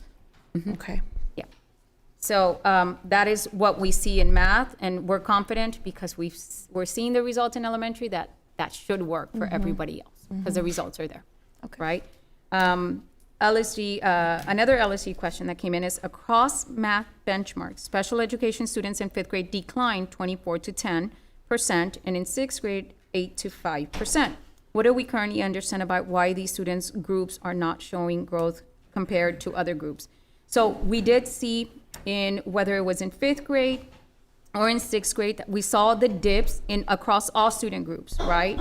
So in benchmarks, from benchmarks 1 to 2, it is very difficult at this point to say if the all student group is growing and one population is not, then I would say it's a one population concern, right? But because they all had a dip, we have to start in the all student population in order to identify specifically why special ed is not increasing itself. However, we do want to say that I think the collaborative approach, the special ed teachers now joining the core PD, right, with the general ed teachers has helped tremendously, right? Because we understand that in order to teach effective curriculum, you have to be content experts. So they're now doing that, and we will continue to provide those opportunities next year to continue to strengthen those core instructional minutes in the classroom with the students. And I think special education has always been a struggle. Yes. You know, it's all historically, we've always struggled there. That's why I'm thinking, what can we do differently? I know that the teachers do all they can and everybody's doing all they can. And through LSG, we always talk about that parent and school connection, right? Because I feel like what kids learn at home, they also bring to school, and what they learn at school, if they have support at home with it, they'll learn it better. So I just wanted, that's why I asked this, because what can we do that we haven't already tried, that So- maybe the parent connection? I Yeah, don't so know. one of the things that we studied with CNI is we saw the almost double-digit growth, right? Almost 100% growth in the reading area. When all student population increase, all the other population, bilinguals Also and increase. special ed, increase at the same rate, right? So again, strengthening that first tier instruction will help us identify how we can strengthen the other ones as well. And then the last question we had was student emotional regulation is projected to reach 46% by spring 2026 with mixed results across grade spans. What do we know about which student groups or campuses are driving this performance, and where do the gaps exist? So when we looked at grade spans, right, 3rd through 12th grade, almost all of them are in the high 70s to 80%, right? Because we surpassed the end of the year goal. So we have, one of the things in my discussions with Ms. Garza from Weslaco ISD, because she had discussions with other LPCs and Dr. Alonso, that monitors the panorama, is like, elementary is the grade spans that probably perform less, right? And I'm saying, when I say less, it's 79 to 82%, which is very, very favorably, right, exceeding the goal. But sometimes younger students have trouble expressing their emotions, right? Versus your secondary students that can now have a conversation with an adult, right? So that is what we're seeing where the gap exists. So those SEL lessons to report, to talk, to have trust and confidence, right, in sharing, is going to be key to this question right here. Yes, and elementary students with the counselors, do they still have like counseling class where they go to the counselor and talk about Yes, emotions, yes, the ma'am. SEL? The SEL classes, yes. They still have that Yes, they in do. elementary? Yes. And in middle school and high school, they don't have any of that with the counselor? They get it somewhere else, or No, how does that work? I believe all of them have their counselors in secondaries, right?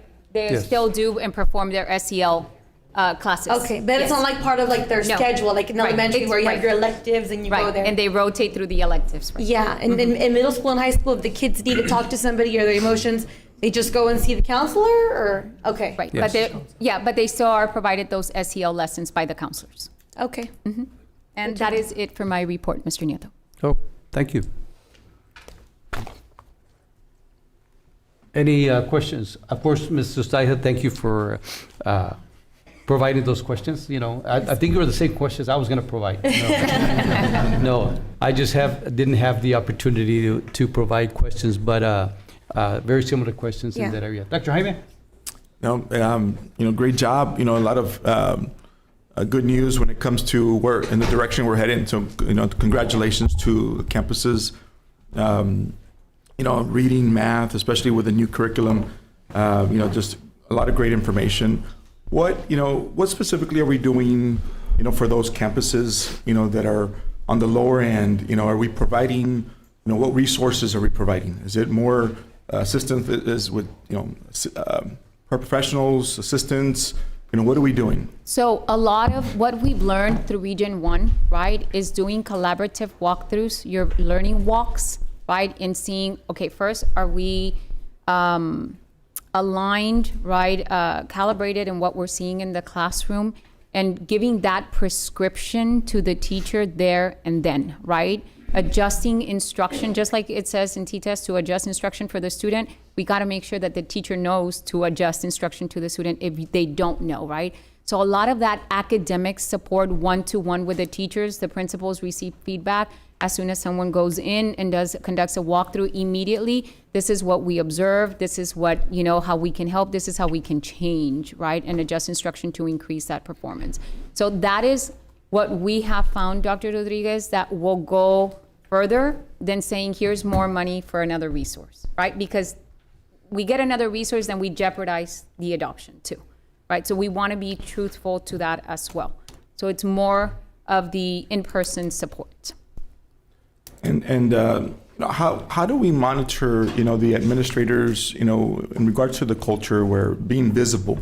How do we monitor that? A lot of the walkthroughs that come in, Mr. Garlick, through his Monday message, weekly Monday message, shares a lot of that data, right? Region 1 says, continue sharing it. Commissioner Morath just last week on Thursday said, continue sharing it. Walkthroughs, where you see the highest walkthroughs, you see the highest performance. Right. So, Right. Thank you. Coach Guerra? Thank you, Dr. Jaime. The walkthroughs are unannounced? unannounced. You just show up and there you go. Yes. And what kind of response do you get from those people making their presentations? Are they getting more receptive to the fact that we're there to improve and not to try to Yes, be sir. critical about certain points? Yes, sir. And, Yeah. and Region 1 has shared those results with us as well. From good. semester 1 to semester 2, they have been very positive changes. Because I just think it's important to be who you are, Of course. not change what you're doing, because you're not going to fool students if you try to put on a dog and pony show, just to, Most definitely. appease y'all. So if we're all on that level of thinking, then we're going in the right Yes. direction. So, but again, thanks for the results. I mean, you can't deny that they're there. Right. They speak well for the outstanding job that everyone's doing. So Thank you, again, sir. thanks for that commitment. And, walkthroughs are very important, but also the consistent feedback. And the part that I always talk about is student engagement. That's very important. And I know principals, if you're a leader and you do walkthroughs, you understand what is happening at your campus. And a lot of times the walkthroughs are unannounced. The only time that you have to announce is the appraisal, when you have to do an evaluation on a teacher. I believe it's still a week. You give them a week notice. But other than that, walkthroughs, you do them every day. And of course, you mentioned collaboration, very important. That's very important to move forward. And again, the scores reflect that. Right. Thank you, sir. Mr. Castillo? Yes, very good things happening at Weslaco ISD. Yes. Yes, sir. That was an amazing presentation. Just want to say, statement, I'm very proud of the principals, teachers, students, and their parents or guardians. They're doing a great job, especially on the reading. Yes. Great job to that, guys. We're almost done. The school year's almost over. And so, yeah, it was very, very, very good data that you guys presented to us today on all fronts. So just appreciate y'all very much, and thank you for all the hard work that you and your teachers are doing. Thank you, Thank Mr. you, sir. Castillo. Coach Serna? Just very positive. It's good. Yes. I think I counted about 6 amazings and about 5 kudos or Yes. maybe more. Yeah. So We're that's very al- proud. That is always a good thing to Yes. hear. A couple of things that I noted down as you were talking and as I was reading. Consistent implementation. I heard consistency a lot. Yes. And that's important. I like the language consistency, but consistent implementation, meaningful data, Right. very, very important. High-level collaboration was also part of your slide. So, and then monitoring. Those, to me, as I was listening, I Yes. was jotting down a few things, and all of that spells success. Yes. And I think, and of course, like Ben mentioned, the principals and the campus administration, let alone the teachers, they're the ones in the trenches. They're the ones that are doing all of this. It's very important to have strong campus administrative teams. Yes, sir. And I think, Yes. we're getting there. Central office administration, so you have the campus teachers and staff, campus administration, central office staff working together, talking the same language. Yeah, good things here. Thank you. So I applaud everybody that's involved with this. Great team, great efforts. But I do want to mention one thing, and I know we kind of put it on the back burner, and I think we need to bring it to the forefront, is mental health. Yes. We haven't had a presentation on mental health. Mental. I think it's important for elementaries to have that strong foundation. I will always believe that. Secondary school, same thing, but I just feel we need to work on We'll do it. our elementaries, and I think we need to have a presentation. Going into next year, Yes. we need to have a plan, just like everything. We talked about the projects for the bond. I think it's important that somebody needs to present to us We'll do it in May. about. Good points, And Coach then Serna. moving forward, we need Yes. to be ready for that. Good points. Yes, sir. Mr. Los Thank you. Santos? I'm going to keep it short. I've been here for 5 years. I came in 2020, right, COVID, and we saw all the challenges, and every single year you just keep seeing the presentations are getting better and better and better. The administrative staff and their teachers. So, I mean, the academics as well. I mean, the performance. I always told everyone, I've been saying it for a long time, you know, we're second to none within our city limits and probably also within the region, because at the end of the day, I always tell everyone we service all children, right? Regardless of challenges and whatnot, and we're highly successful. And you can see it every single graduation week with all the different campuses and the kids that we send off out there prepared and ready for, you know, the college or a career.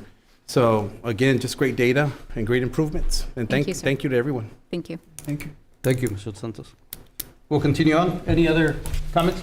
I know I had a lot of questions, but I just wanted to say something really quickly that just came to my mind. The schools that were struggling a little bit more last year, especially those elementary schools, because we always keep an eye on them, there's so many of them. I noticed that they've increased significantly this year compared to last year, those struggling schools. And it just makes me think how important leadership is. And there's a quote from John F. Kennedy. It says, "Leadership and learning are indispensable to each other." And it's true, because if I'm learning, I'm leading. And if I'm leading, I'm learning how to help others be leaders. So I just want to thank all the principals, because your leadership really does matter and it does make a difference for your school. So thank you very, very, very much for everything you're doing. Thank you, That's Mr. it. Stack. Thank you. Let's continue on. 10A3, discussion and possible action for the Board of Trustees to consider approval of the Lone Star Governance Board Monitoring Report for April 2026. Do I have a motion to approve it, which what Mrs. I'll move to Solano? approve. We have a motion by Dr. Jaime, second by Mr. Sustaita to approve the Lone Star Governance Board Monitoring. Any discussion? All right, so I have a motion by Dr. Jaime, second by Jackie Sustaita to approve it. All in favor, please say aye. Aye. All opposed? Motion carries. All right, now we're gonna go into consent items. I'll give you a few minutes. I know some of you have already read the consent agenda items, so if you have anything to pull, I'll ask you in a minute, see what area agenda items we need to discuss. Mr. Sustaita? No, none. Okay. Dr. Jaime? I have none. Coach Cuellar? I have none. Mr. Ben Castillo? None, sir. Okay. Mr. Coach Serna? No. I don't have any. Mr. Mark De Los Santos? 11I2E. 11? I2E. 11. 11D. Approval of budget amendments.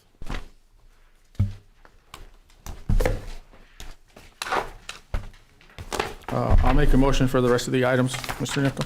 Okay. Second. We have a motion by Mr. Ben Castillo, second by Coach Cuellar or Dr. Jaime to approve the consent agenda items, except for, which one did you say, Mr. De Los Santos? 11I2E, approval of budget amendments. Okay.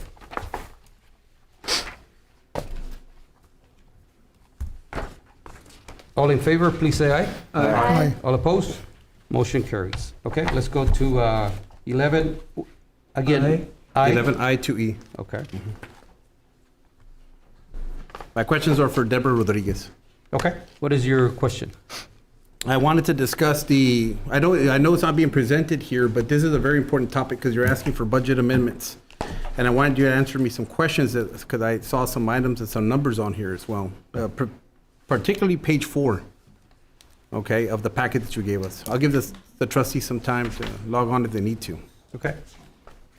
okay?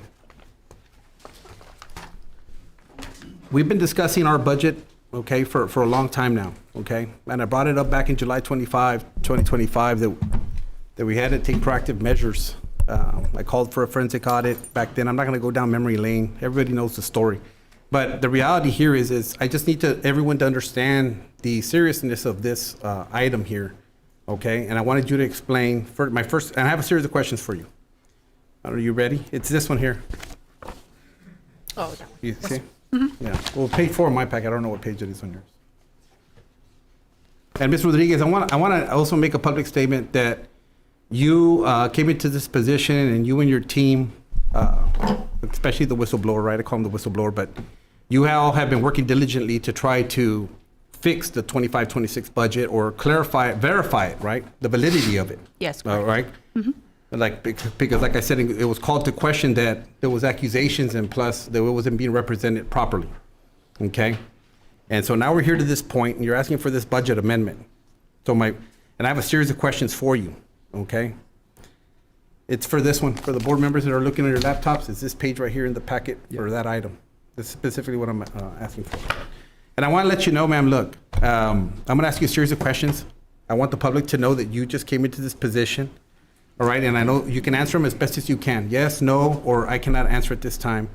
And I know it's also difficult because you're there alone, right? Trust me, I know the feeling. And so just bear with me as we go through these. So, and this is just strictly for transparency and so that people understand the seriousness of the situation. Okay, currently right now on that page, you're showing a deficit of 19,569,873, correct? Yes. What percentage of that deficit there is salaries? Probably the majority of it, about 80 to 83%. So the majority of that 19,569,873 dollars is salaries, okay? Because then the reason I'm asking is because like I was telling my trustees since fall, okay, we were told that there was no salary overage and deficit. And it's important to note that when they take their vote today, okay, when they vote today on contracts, that what is a likelihood that that's going to roll over to next year? I understand there's going to be some minimal positions that are not going to come back, but what is the likelihood of that rolling over to next year's budget as expenditures and costs? Okay, that one I know we have been analyzing in great detail on the salaries. And with regard to the budget, that is the majority of our expenses. Right. Right, that is 80+% of our expense budget. However, with regard to this deficit, I would need to go back to analyze it a Right. little bit just to make sure. Yeah, I know you guys are still finalizing numbers, and Yeah. June 30th would be the final, probably your final projections. But at this time, there's almost $19 million sitting there in salary overages for this current school year. Now, the impact of that, would it be, you had a budget workshop, okay? Do you need a copy? I brought one for you. I don't know. Can somebody give it to her for reference? I don't want her to try to remember, go from No, I've got memory. it. Here you go. And so my question is to you, the budget workshop, we had a freeze, and this is my thing. As a trustee, this is what kind of bothers me, and it does hurt me. We had a freeze on expenses, okay? That came in late in spring, that was done by the administration as a cost-saving measure. We weren't increasing revenue, okay? What we did was just pause all spending in certain categories. And you showed on page number 4, okay, the actuals from last year to projections, okay? When you did that workshop, the only reason I'm clarifying is because some people in the public, when they saw your presentation on page 4, you said that your actual last year for salaries was $156,127,076.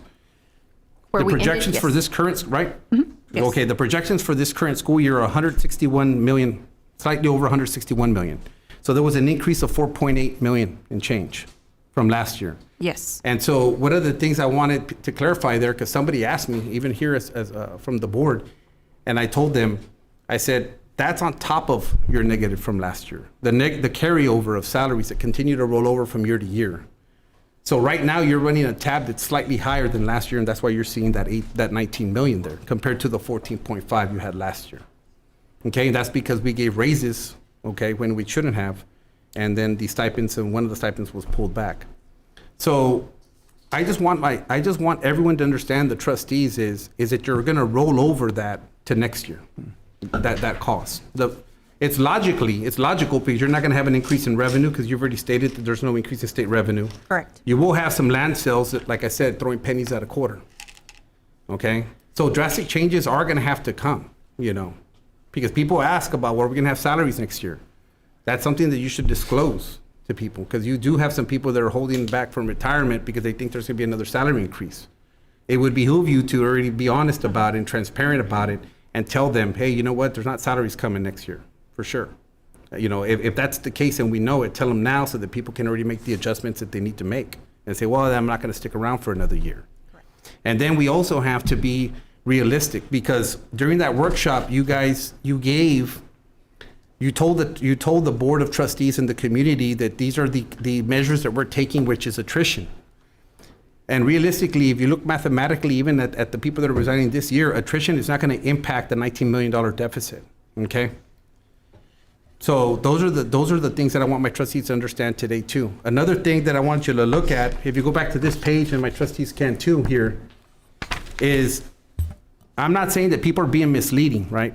I'm not accusing anyone of that. But the data needs to be presented in a way that the community and my trustees can understand for those that have difficulty with finances.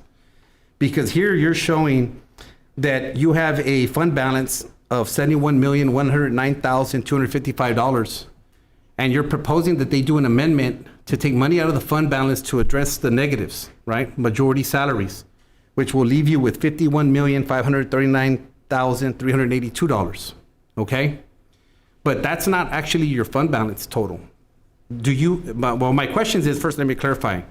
Do you have nutrition in there involved as well too with those 51, or has it already been removed from the 51 million? Do we have what? I'm sorry. There's a funding for nutrition. You know, at the beginning of the year, how Oh, nutrition. no. Yes, food service 101. Food service 101. Is that built into that still 51, or is it without food service? Or do you need to clarify? This is with food service, I believe. Right. Yes. And food service for trustees is money that you can't touch. It's not Correct. something you can tap into and spend. So that $51 million is a few $1 million probably lower, because food service is always a few $1 million.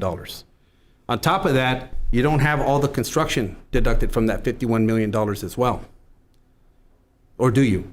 Do you have the total construction cost? Because here We it's do only not, showing not yet, sir. 2.2 million. So, No, not yet. No. so total construction costs haven't been removed from that 51 million either, which was hovering around 9 million for construction that we approved out of the savings, okay? That we were told was going to be paid with surplus. So you need to understand that once you approve contracts, you're dealing with a total fund balance that's going to dip well below 51 million. You still have to subtract. And do you have insurance subtracted from that as well, from the 51 million? No, that is not part of it. Okay, so you have food service that's built into that 51 million after they approve this amendment. That's a few million. You have construction of 9 million that still hasn't been taken out of that 51 million as well. And then you have your overages for insurance that still need to be deducted from that 51 million as well. That's So correct. that's what I call redlining. Yes. That's what I've been saying all fall. If we didn't take drastic measures, we would redline, because you can't, as a 16,000 student district, you cannot have a fund balance that's similar to a 4A, okay? Eventually, the state's gonna get worried that you're not taking proactive measures and your due diligence as trustees or administration. So when we have our next board workshop on May the 11th, I would like some real problem-solving solutions to this and to be very transparent. You know, so that way our community, our taxpayers, our staff, et cetera, understand the situation we're in. Because as a trustee, I'm looking at the amendments that are being made, and I'm gonna read them to you, just to prove a point. The deductions that are taking place, or money's being moved out of fund balance to address a salary deficit we were told didn't exist, are coming from places such as general supplies, awards and incentives, student tuitions, maintenance and repair accounts, employee travel, if it's consistent maintenance, textbooks, okay? You're seeing all these decreases for those trustees that looked at this packet and are looking at all the decreases that are happening and the funding freeze that's happening across all these departments and classrooms and campuses. These are the items that you're cutting this year. These are the items that we should be upset about, right? As parents, as taxpayers, as trustees, that this is the route, this is the level that we had to get to: contracted services, employee travel, extra duty pay. But then, and I'm not calling anyone out here, but then you see increases in certain areas, like athletics has an increase in their budget. So food for thought, okay, for the next time that we have our board workshop, okay? Because there's a lot of people out there that are really suffering. There's a lot of people out there, especially hourly staff, maintenance, nutrition, transportation, et cetera, that are being forced or being put in a situation where comp time is the only choice, right? Or schedule changes, where they're not getting extra duty pay and they're taking the brunt and the hit more than anybody else, because salaries are set. We can't go and take away salaries. our spending as well too. Classroom should be priority. Teachers, trainings, administrative conferences, trainings, et cetera, resources, general supplies, all that should be priority. And I understand we're in such a very difficult situation, but those things shouldn't be happening. That funding freeze and those millions that you presented at the workshop are coming at a cost. And I just want my trustees to know that. And this presentation shouldn't be in consent agenda. And I recommend next time at the next board meeting that it's not, because I'm gonna pull it again. We need to be transparent and have a real discussion, and all trustees should be invested in this discussion and share their opinions and what direction they want to head into. So can you please put those factors in next time and removing, showing us a true fund balance as far as, it's not 51 million because you still have categories in there, and then show what's coming as well too. Show the impacts that you haven't shown here. Again, reiterating insurance, construction, and any other categories are going to affect the fund balance as well too. Because we started the fund balance before 24-25 with 85 million. Right.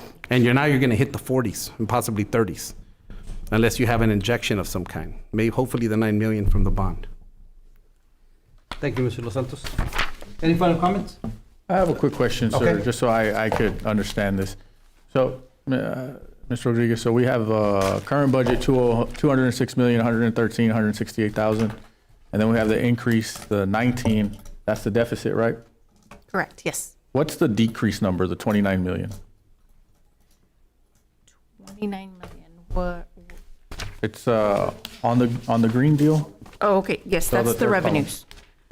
So the increases and the decreases, those are both of each of the specific object codes. So the 5700s, we're increasing and decreasing because those 5700s, there's different, there's taxes, there's interest. So there's different, like Mr. De Los Santos was saying, if you look at the detail and if you look at the 19957s, so those are all the different increases and decreases. So this is just the summary. This page, that's just the summary, summarizing that bigger, the sheets behind it that are going line by line. Okay. So the increases and decreases are the net amount for each object code. Okay, and then as far as the fund balance, ma'am, on beginning fund balance July 1st, 2025, 71, that's, I'm assuming that's assigned and unassigned, right? Correct, yes, that's straight from the audit. And then June 30th, 2026 to 60, that's assigned and unassigned as well? Yes, and that is including all those funds that, like Mr. De Los Santos said, food service, that's including all of them. And then the adjusted 51,539, that's going to be assigned and unassigned? Yes. Yeah, so we could just get a breakdown of what's assigned and unassigned. And what can we unassign, if that makes sense, for the next workshop. Those are all the questions I have. Okay, thank you. So do you have a motion to approve the budget amendments? That was in consent. Move to approve. Okay. A motion by Dr. Jaime, I'll second. second by Mr. Ben Castillo. Any other discussion? All in favor, please say aye. Aye. All opposed? Motion carries. All right, let's continue on. Item 12A, discussion items. Update on trainings, conferences, events, and consider future agenda item request by the Board of Trustees. Dr. Rivera. Yes, on Monday of next week, there's a level 3 grievance, and I'll provide the update tomorrow on what it's about. Okay. Are we going to do a committee on that one, or we're going to do all 7? According to what It's up to the board. the board If you members wanna at the have last time, all 7 of you, or you all wanted all 7 to be here. That's what we approved the last time, because I wanted small committees, and I was turned down, so now we have to have all 7. I think, yeah, we left it optional. 4 or Yeah, more, right? optional. If it's optional, then you all make a decision, and that way, the 4 of you can be here.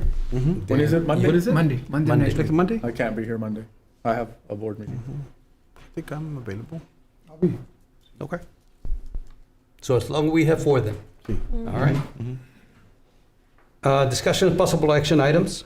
13A, discussion of possible action for the Board of Trustees to approve an insurance and benefits consultant for the district self-funded healthcare and employee benefits plan, or Discussion, possible action for the Board of Trustees to authorize administration to issue an RFP for a third-party administrator and pharmacy benefit manager for the district self-funded healthcare plan and employee benefits plan. Dr. Rivera. Yes, we had a meeting last week, and we had 2 brokers present.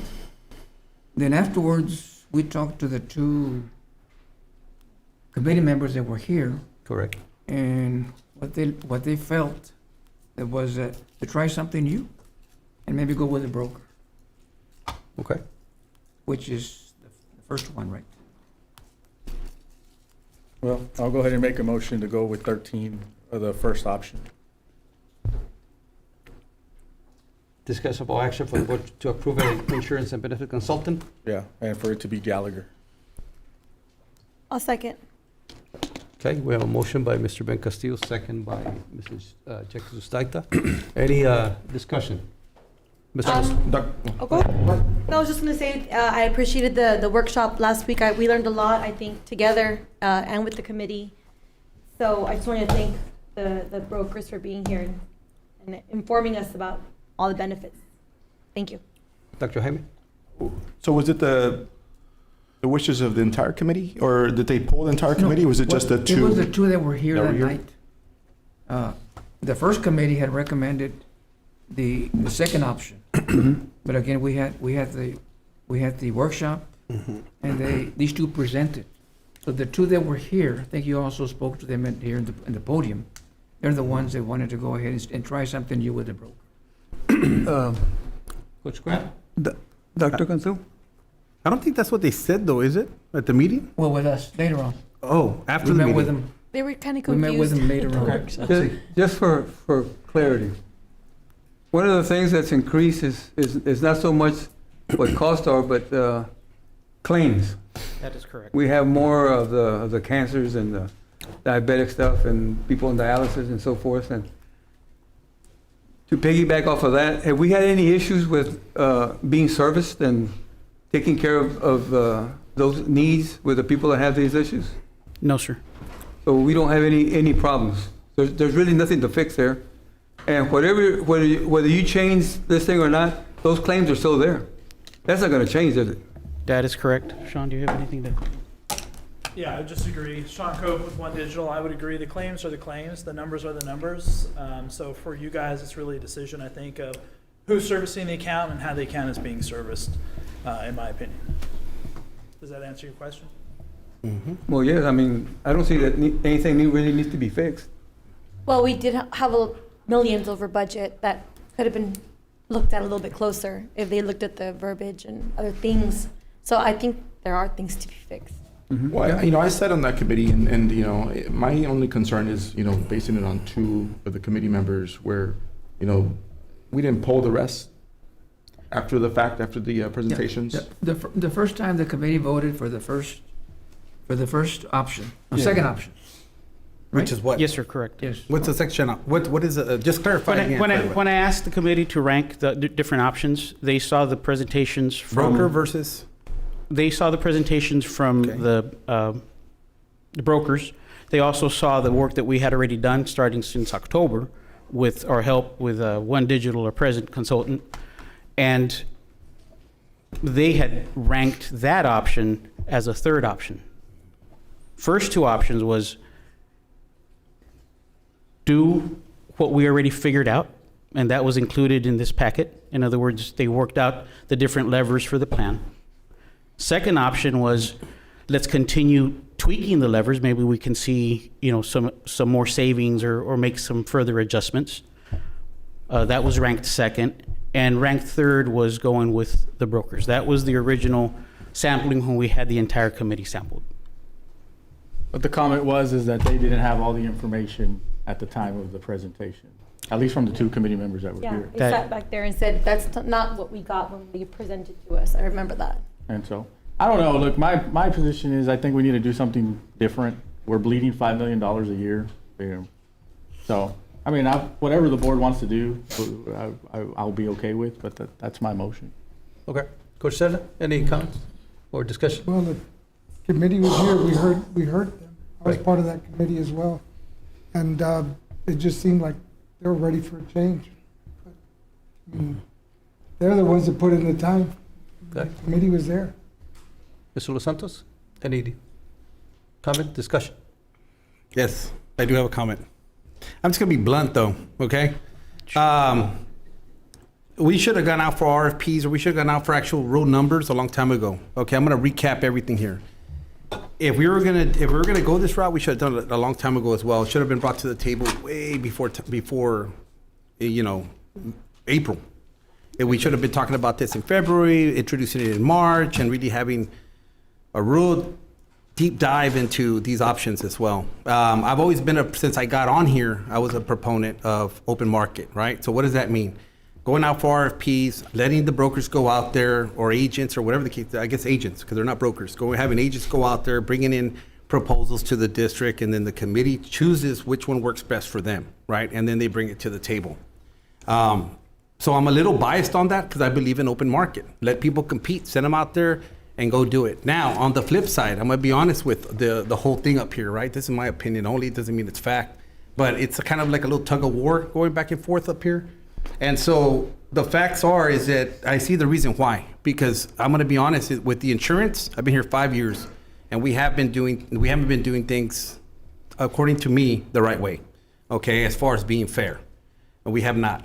That's honest. The agents, the insurance agents and whatnot that are chosen, those are chosen specifically by the board. And typically they're looked at by backup that they actually bring proposals in and they bring business. And you have had some people not be represented properly.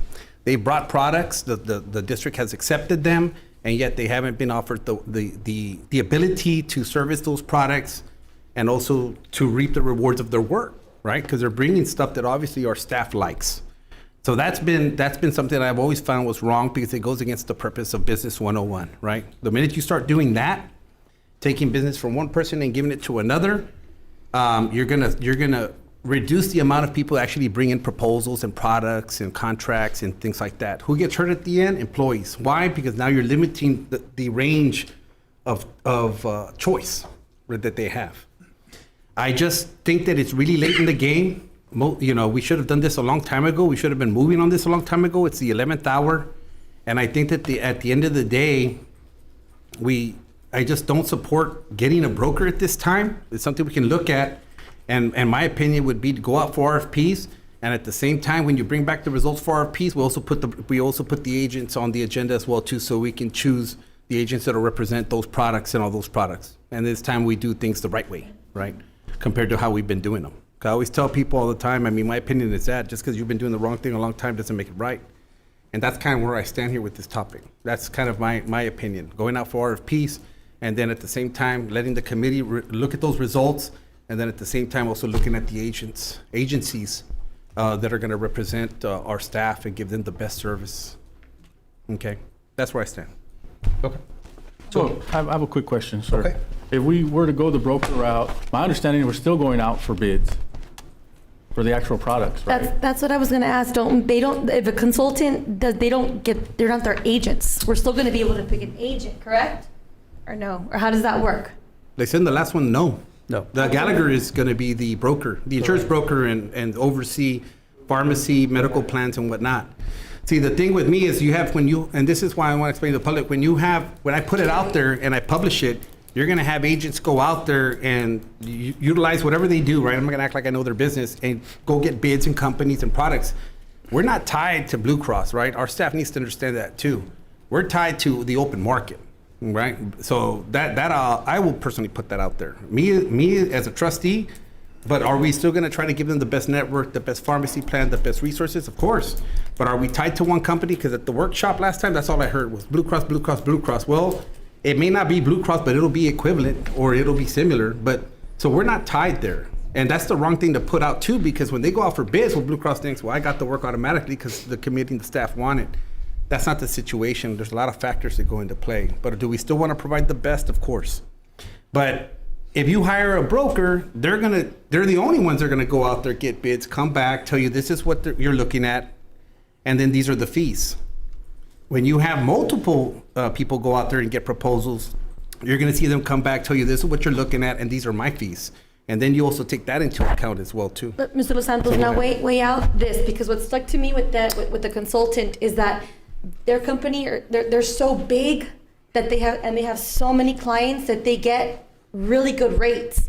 So it's like you have one company doing the same thing as 10 other people are gonna do for you in one. It's like turnkey. So because they know this is a big company, yes, there's nothing wrong with mom and pop. I agree, I support them. But they're gonna do in one company what 10 other people are going to do. Do you But understand what I'm saying? my question and is that's how? what stuck to me. Well, how do you know? though? Because And I'm not that's calling what you they the said question, in their but presentation. All right. no, I mean, but the presentation doesn't have They're any in the room. numbers. Can we just ask them We to have a address- motion on the floor already. Oh, yeah? You know, and we can go forward from there. Yeah. And then if you want to continue, you can. But we have a motion by Mr. Ben Castillo, second by Mrs. Ustaita, Yeah. correct? To go with Option one. option one, the consultant. So, Well, consultant or broker? No, the broker. well, the broker. Oh, oh but they're going to be Consultant. consultants. Yeah. Consultant. It's a- Oh, like the other firm. So it's not like what they described at the workshop. Then they're just going to be reviewing stuff that's coming in from the proposal that agents are bringing in. Yeah.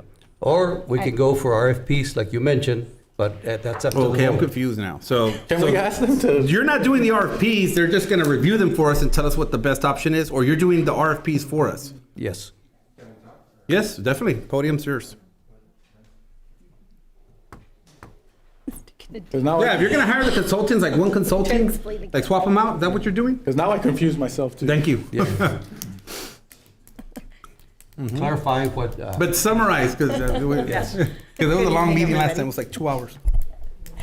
Yes, so as a consultant, we would do all of that. We would issue the RFP, we would evaluate those responses from claims repricing, all the aspects that go into that a broker would do as well. Okay. And bring that back to the committee to let them explore all their options, explain, the nuances of each bid that came in. But overall, we would sit as a consultant, but we do, everything from the top floor to the bottom floor. Okay.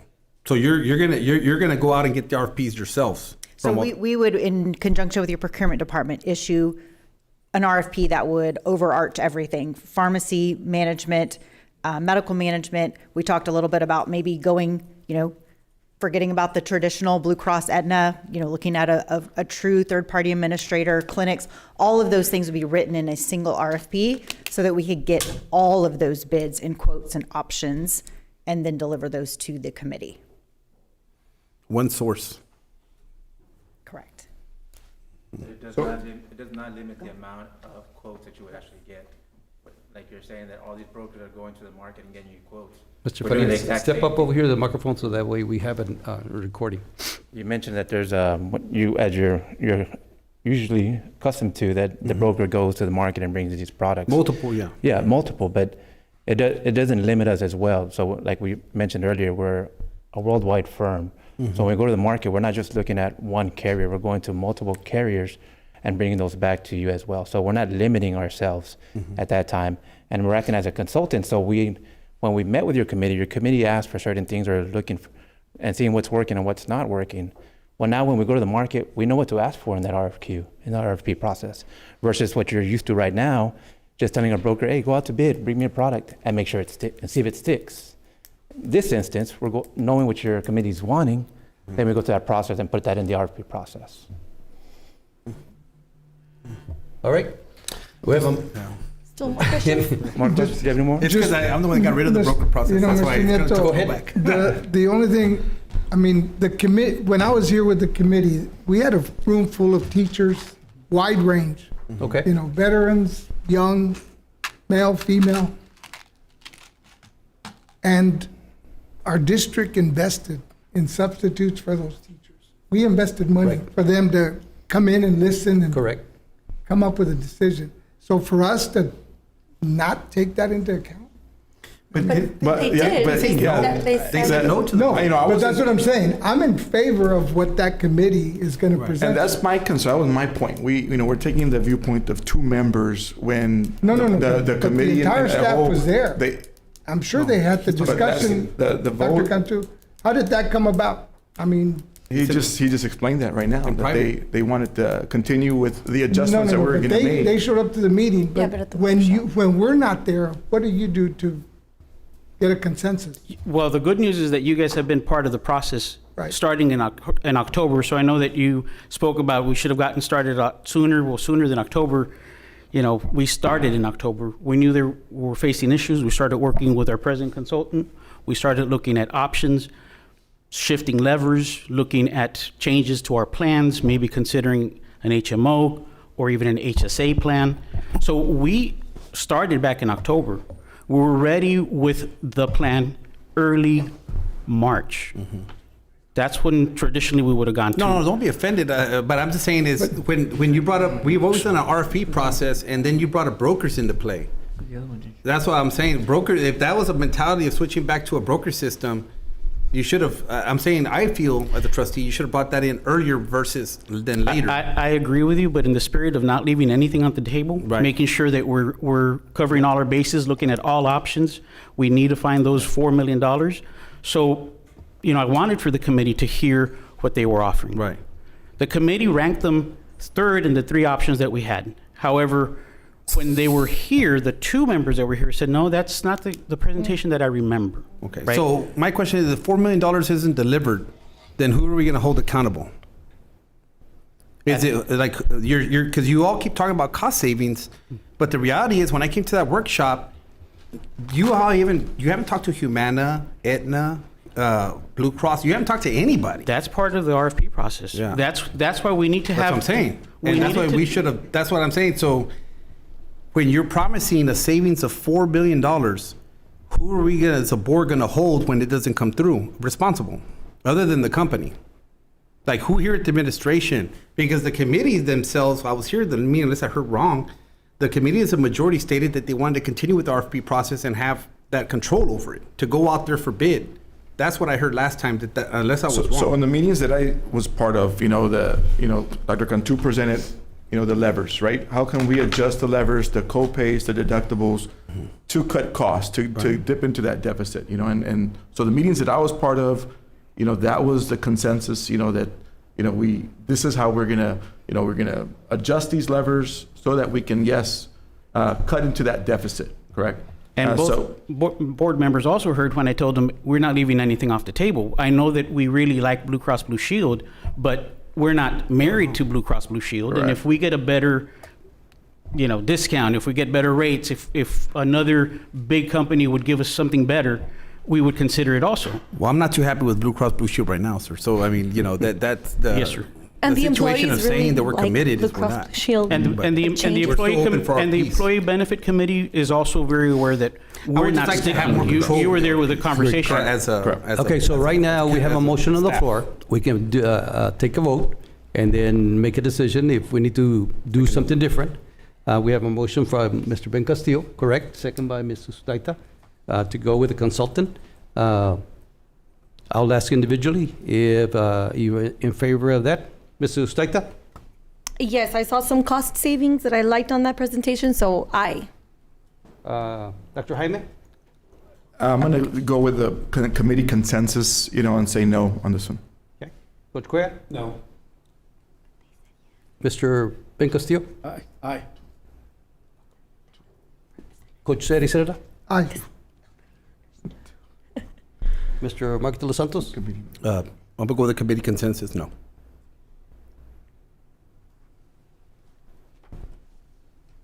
So I'm gonna go with three no's, Dr. Jaime, Coach, and Coach Serna, correct? No. No, he You would. voted yes. Okay, so it's, motion fails. But so for the sake of time, can we make another motion here to authorize the superintendent to go off for RFPs? And on the next agenda, when they bring in those RFPs, also put on there the representatives that'll be servicing those products? Can we do that? Just for clarification, so it was three Three. no's, 3 yes, and no? No. So it's 4-3. We can. So go ahead. Because, and- well, technically, you don't even need board authorization, just a directive. Right. Right? To have those two items on the next agenda, as far as going out for RFPs, bringing back those proposals once they've been Correct. reviewed at the committee, and then also looking at the agents as well, too, that'll be servicing those products to ensure that we have oversight. Because they have to do it, it's up, it's up. So Dr. Okay. Rivera, So you you follow up on make that? a motion for 13, I guess B, would it be, I don't have the agenda. No, it's 13A. It's just the or. or? Or we can give the, Dr. Rivera, like Mr. Los Santos said, to follow up on that. No, I think you got to vote on it. See? You have to go out, it's already on there for action. So for 13A? Yeah, Dr. so Rivera? the second option. You have the or, right? Yes, The or. So the A was the one that failed. correct. So I'll make a motion for the or, the discussion and possible action for the Board of Trustees to authorize administration to issue an RFP for a third-party administrator and pharmacy benefit manager for the district's self-funded healthcare plan and employee benefits plan. Okay. Second. So we have a Which motion. one are by- we doing? What is it? Yeah, It's 13A still, but it's the second option. the second option. Keep the same that we have right now. Authorize it.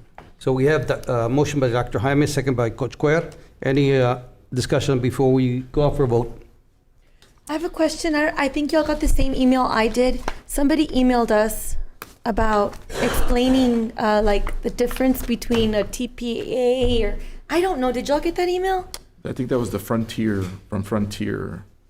Is that the direct just, services, something? They sent Investing in us, building a clinic. they sent us a board video. I don't know if it was Pflugerville or some ISD, how they saved money on their insurance using, and they sent us a like a clip of the school board video of how that school board did it to save money on the insurance. I didn't really understand it, Okay. but I would want to know more about that. He said we still had time. Was that Frontier? Was it Frontier? I'm not sure. You know what? I can look at my email. Okay, so we have a motion by Sorry, I Dr. forgot, yes. Dr. Jaime, second by Coach Cuellar. I'll take an individual vote again. Mrs. Can Sustaita? you come back to me? Let me look real quick. Okay. Dr. Jaime? Aye. Coach Cuellar? Aye. Mr. Ben Castillo? I'm gonna say no, and just for the reason that I don't think that we could expect a different result if we do the same thing, Okay. so no. Coach Serra? No. Okay. Mr. Los Santos? Aye. And the board president votes aye. Motion carries. 14, close meeting, So we got 13. 13B. 13B. oh, my fault. Discussions possible action to engage Jones, Galligan, Key, and Lozano LLP as a secondary counsel for the district as requested by trustees Marco de los Santos and Mr. Ben Castillo. Dr. Rivera. Well, I'll make a motion to approve this item to designate Jones Galligan as our secondary counsel. Basically take Walsh's place with the Okay. exception of special ed. Second. Which will, special ed will be Walsh. Yes, sir. Yes. Okay, so we have a motion by Mr. Castillo, second by Mr. Los Santos. Any discussion What was the? I'm sorry. What was the motion? What's going to happen? to engage Jones, Galligan, Key, and Lozano as Oh. a secondary counsel for the district as requested by both trustees? And it was A Instead of to, Walsh. secondary counsel. yeah, for them to take the place of Walsh except special ed. Correct. We had secondary counsel. Walsh? Walsh? Yes. Walsh is. Why do we need two lawyers? We've always had, We've we've always had had- 5 before, and then at one point it transitioned to just Walsh. Bond or board counsel? Board.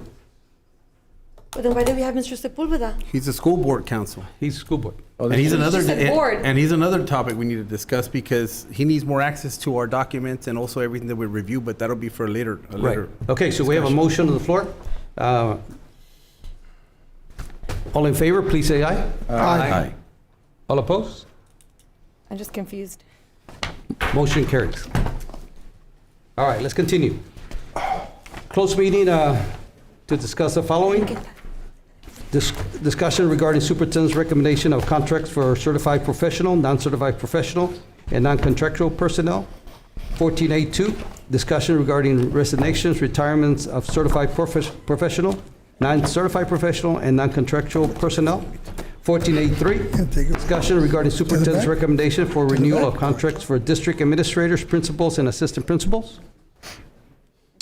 14A4, discussion regarding superintendent's recommendation for renewal of probationary term and continuing contracts for teachers and support personnel. And 14A5, discussion regarding superintendent's recommendation for termination of certified teacher probationary contracts for the 2025-2026 school year.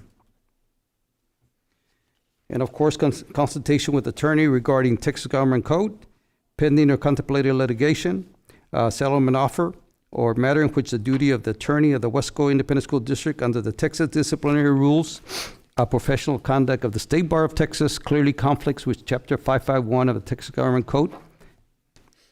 It is 7:55, and we will go into executive session.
It is 8:32, and we're reconvening in open meeting.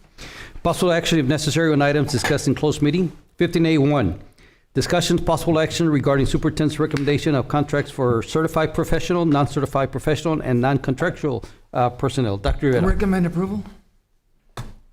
Motion to approve? Second.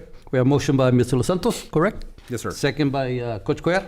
All in favor, please say aye. Aye. Aye. All opposed? Motion carries. 15A2, discussion possible action regarding resignations, retirements of certified professional, non-certified professional, and non-contractual personnel. Dr. Rivera. Recommend approval? Move to approve. Second. We have a motion by Coach Cuellar, second by Mr. Los Santos. All in favor, please say aye. Aye. All opposed? Motion carries. 15A3, discussions possible action regarding superintendent's recommendation for renewal of contracts for district administrators, principals, and assistant principals for the 2026-2027 school year. Dr. Rivera. Recommend approval? I make a motion to table the item until a special board meeting in May. I'll second. We have a motion by Mr. Mark De Los Santos, second by Mrs. Ustaita, to table this item until the special board meeting in May, pending a couple of things. As discussed in executive session. Okay. Yes, sir. All in favor, please say aye. Aye. All opposed? Motion carries to table this item. 15A4, discussions possible action regarding superintendent's recommendation for renewal of probationary term and continuing contracts for teachers and support personnel for the 26-27 school year. Dr. Rivera. Recommend approval? Motion to approve? Second. We have a motion by Mr. Ben Castillo, second by Mr. Mark De Los Santos. Any discussion? I forgot that part, but okay. All in favor, please say aye. Aye. All opposed? Motion carries. 15A5, discussion and possible action regarding superintendent's recommendation for termination of certified teacher probationary contracts for the 25-26 school year. We have no motion on this, correct? Yes. Adjournment. So moved. All right, so it's 8:34 and we adjourn.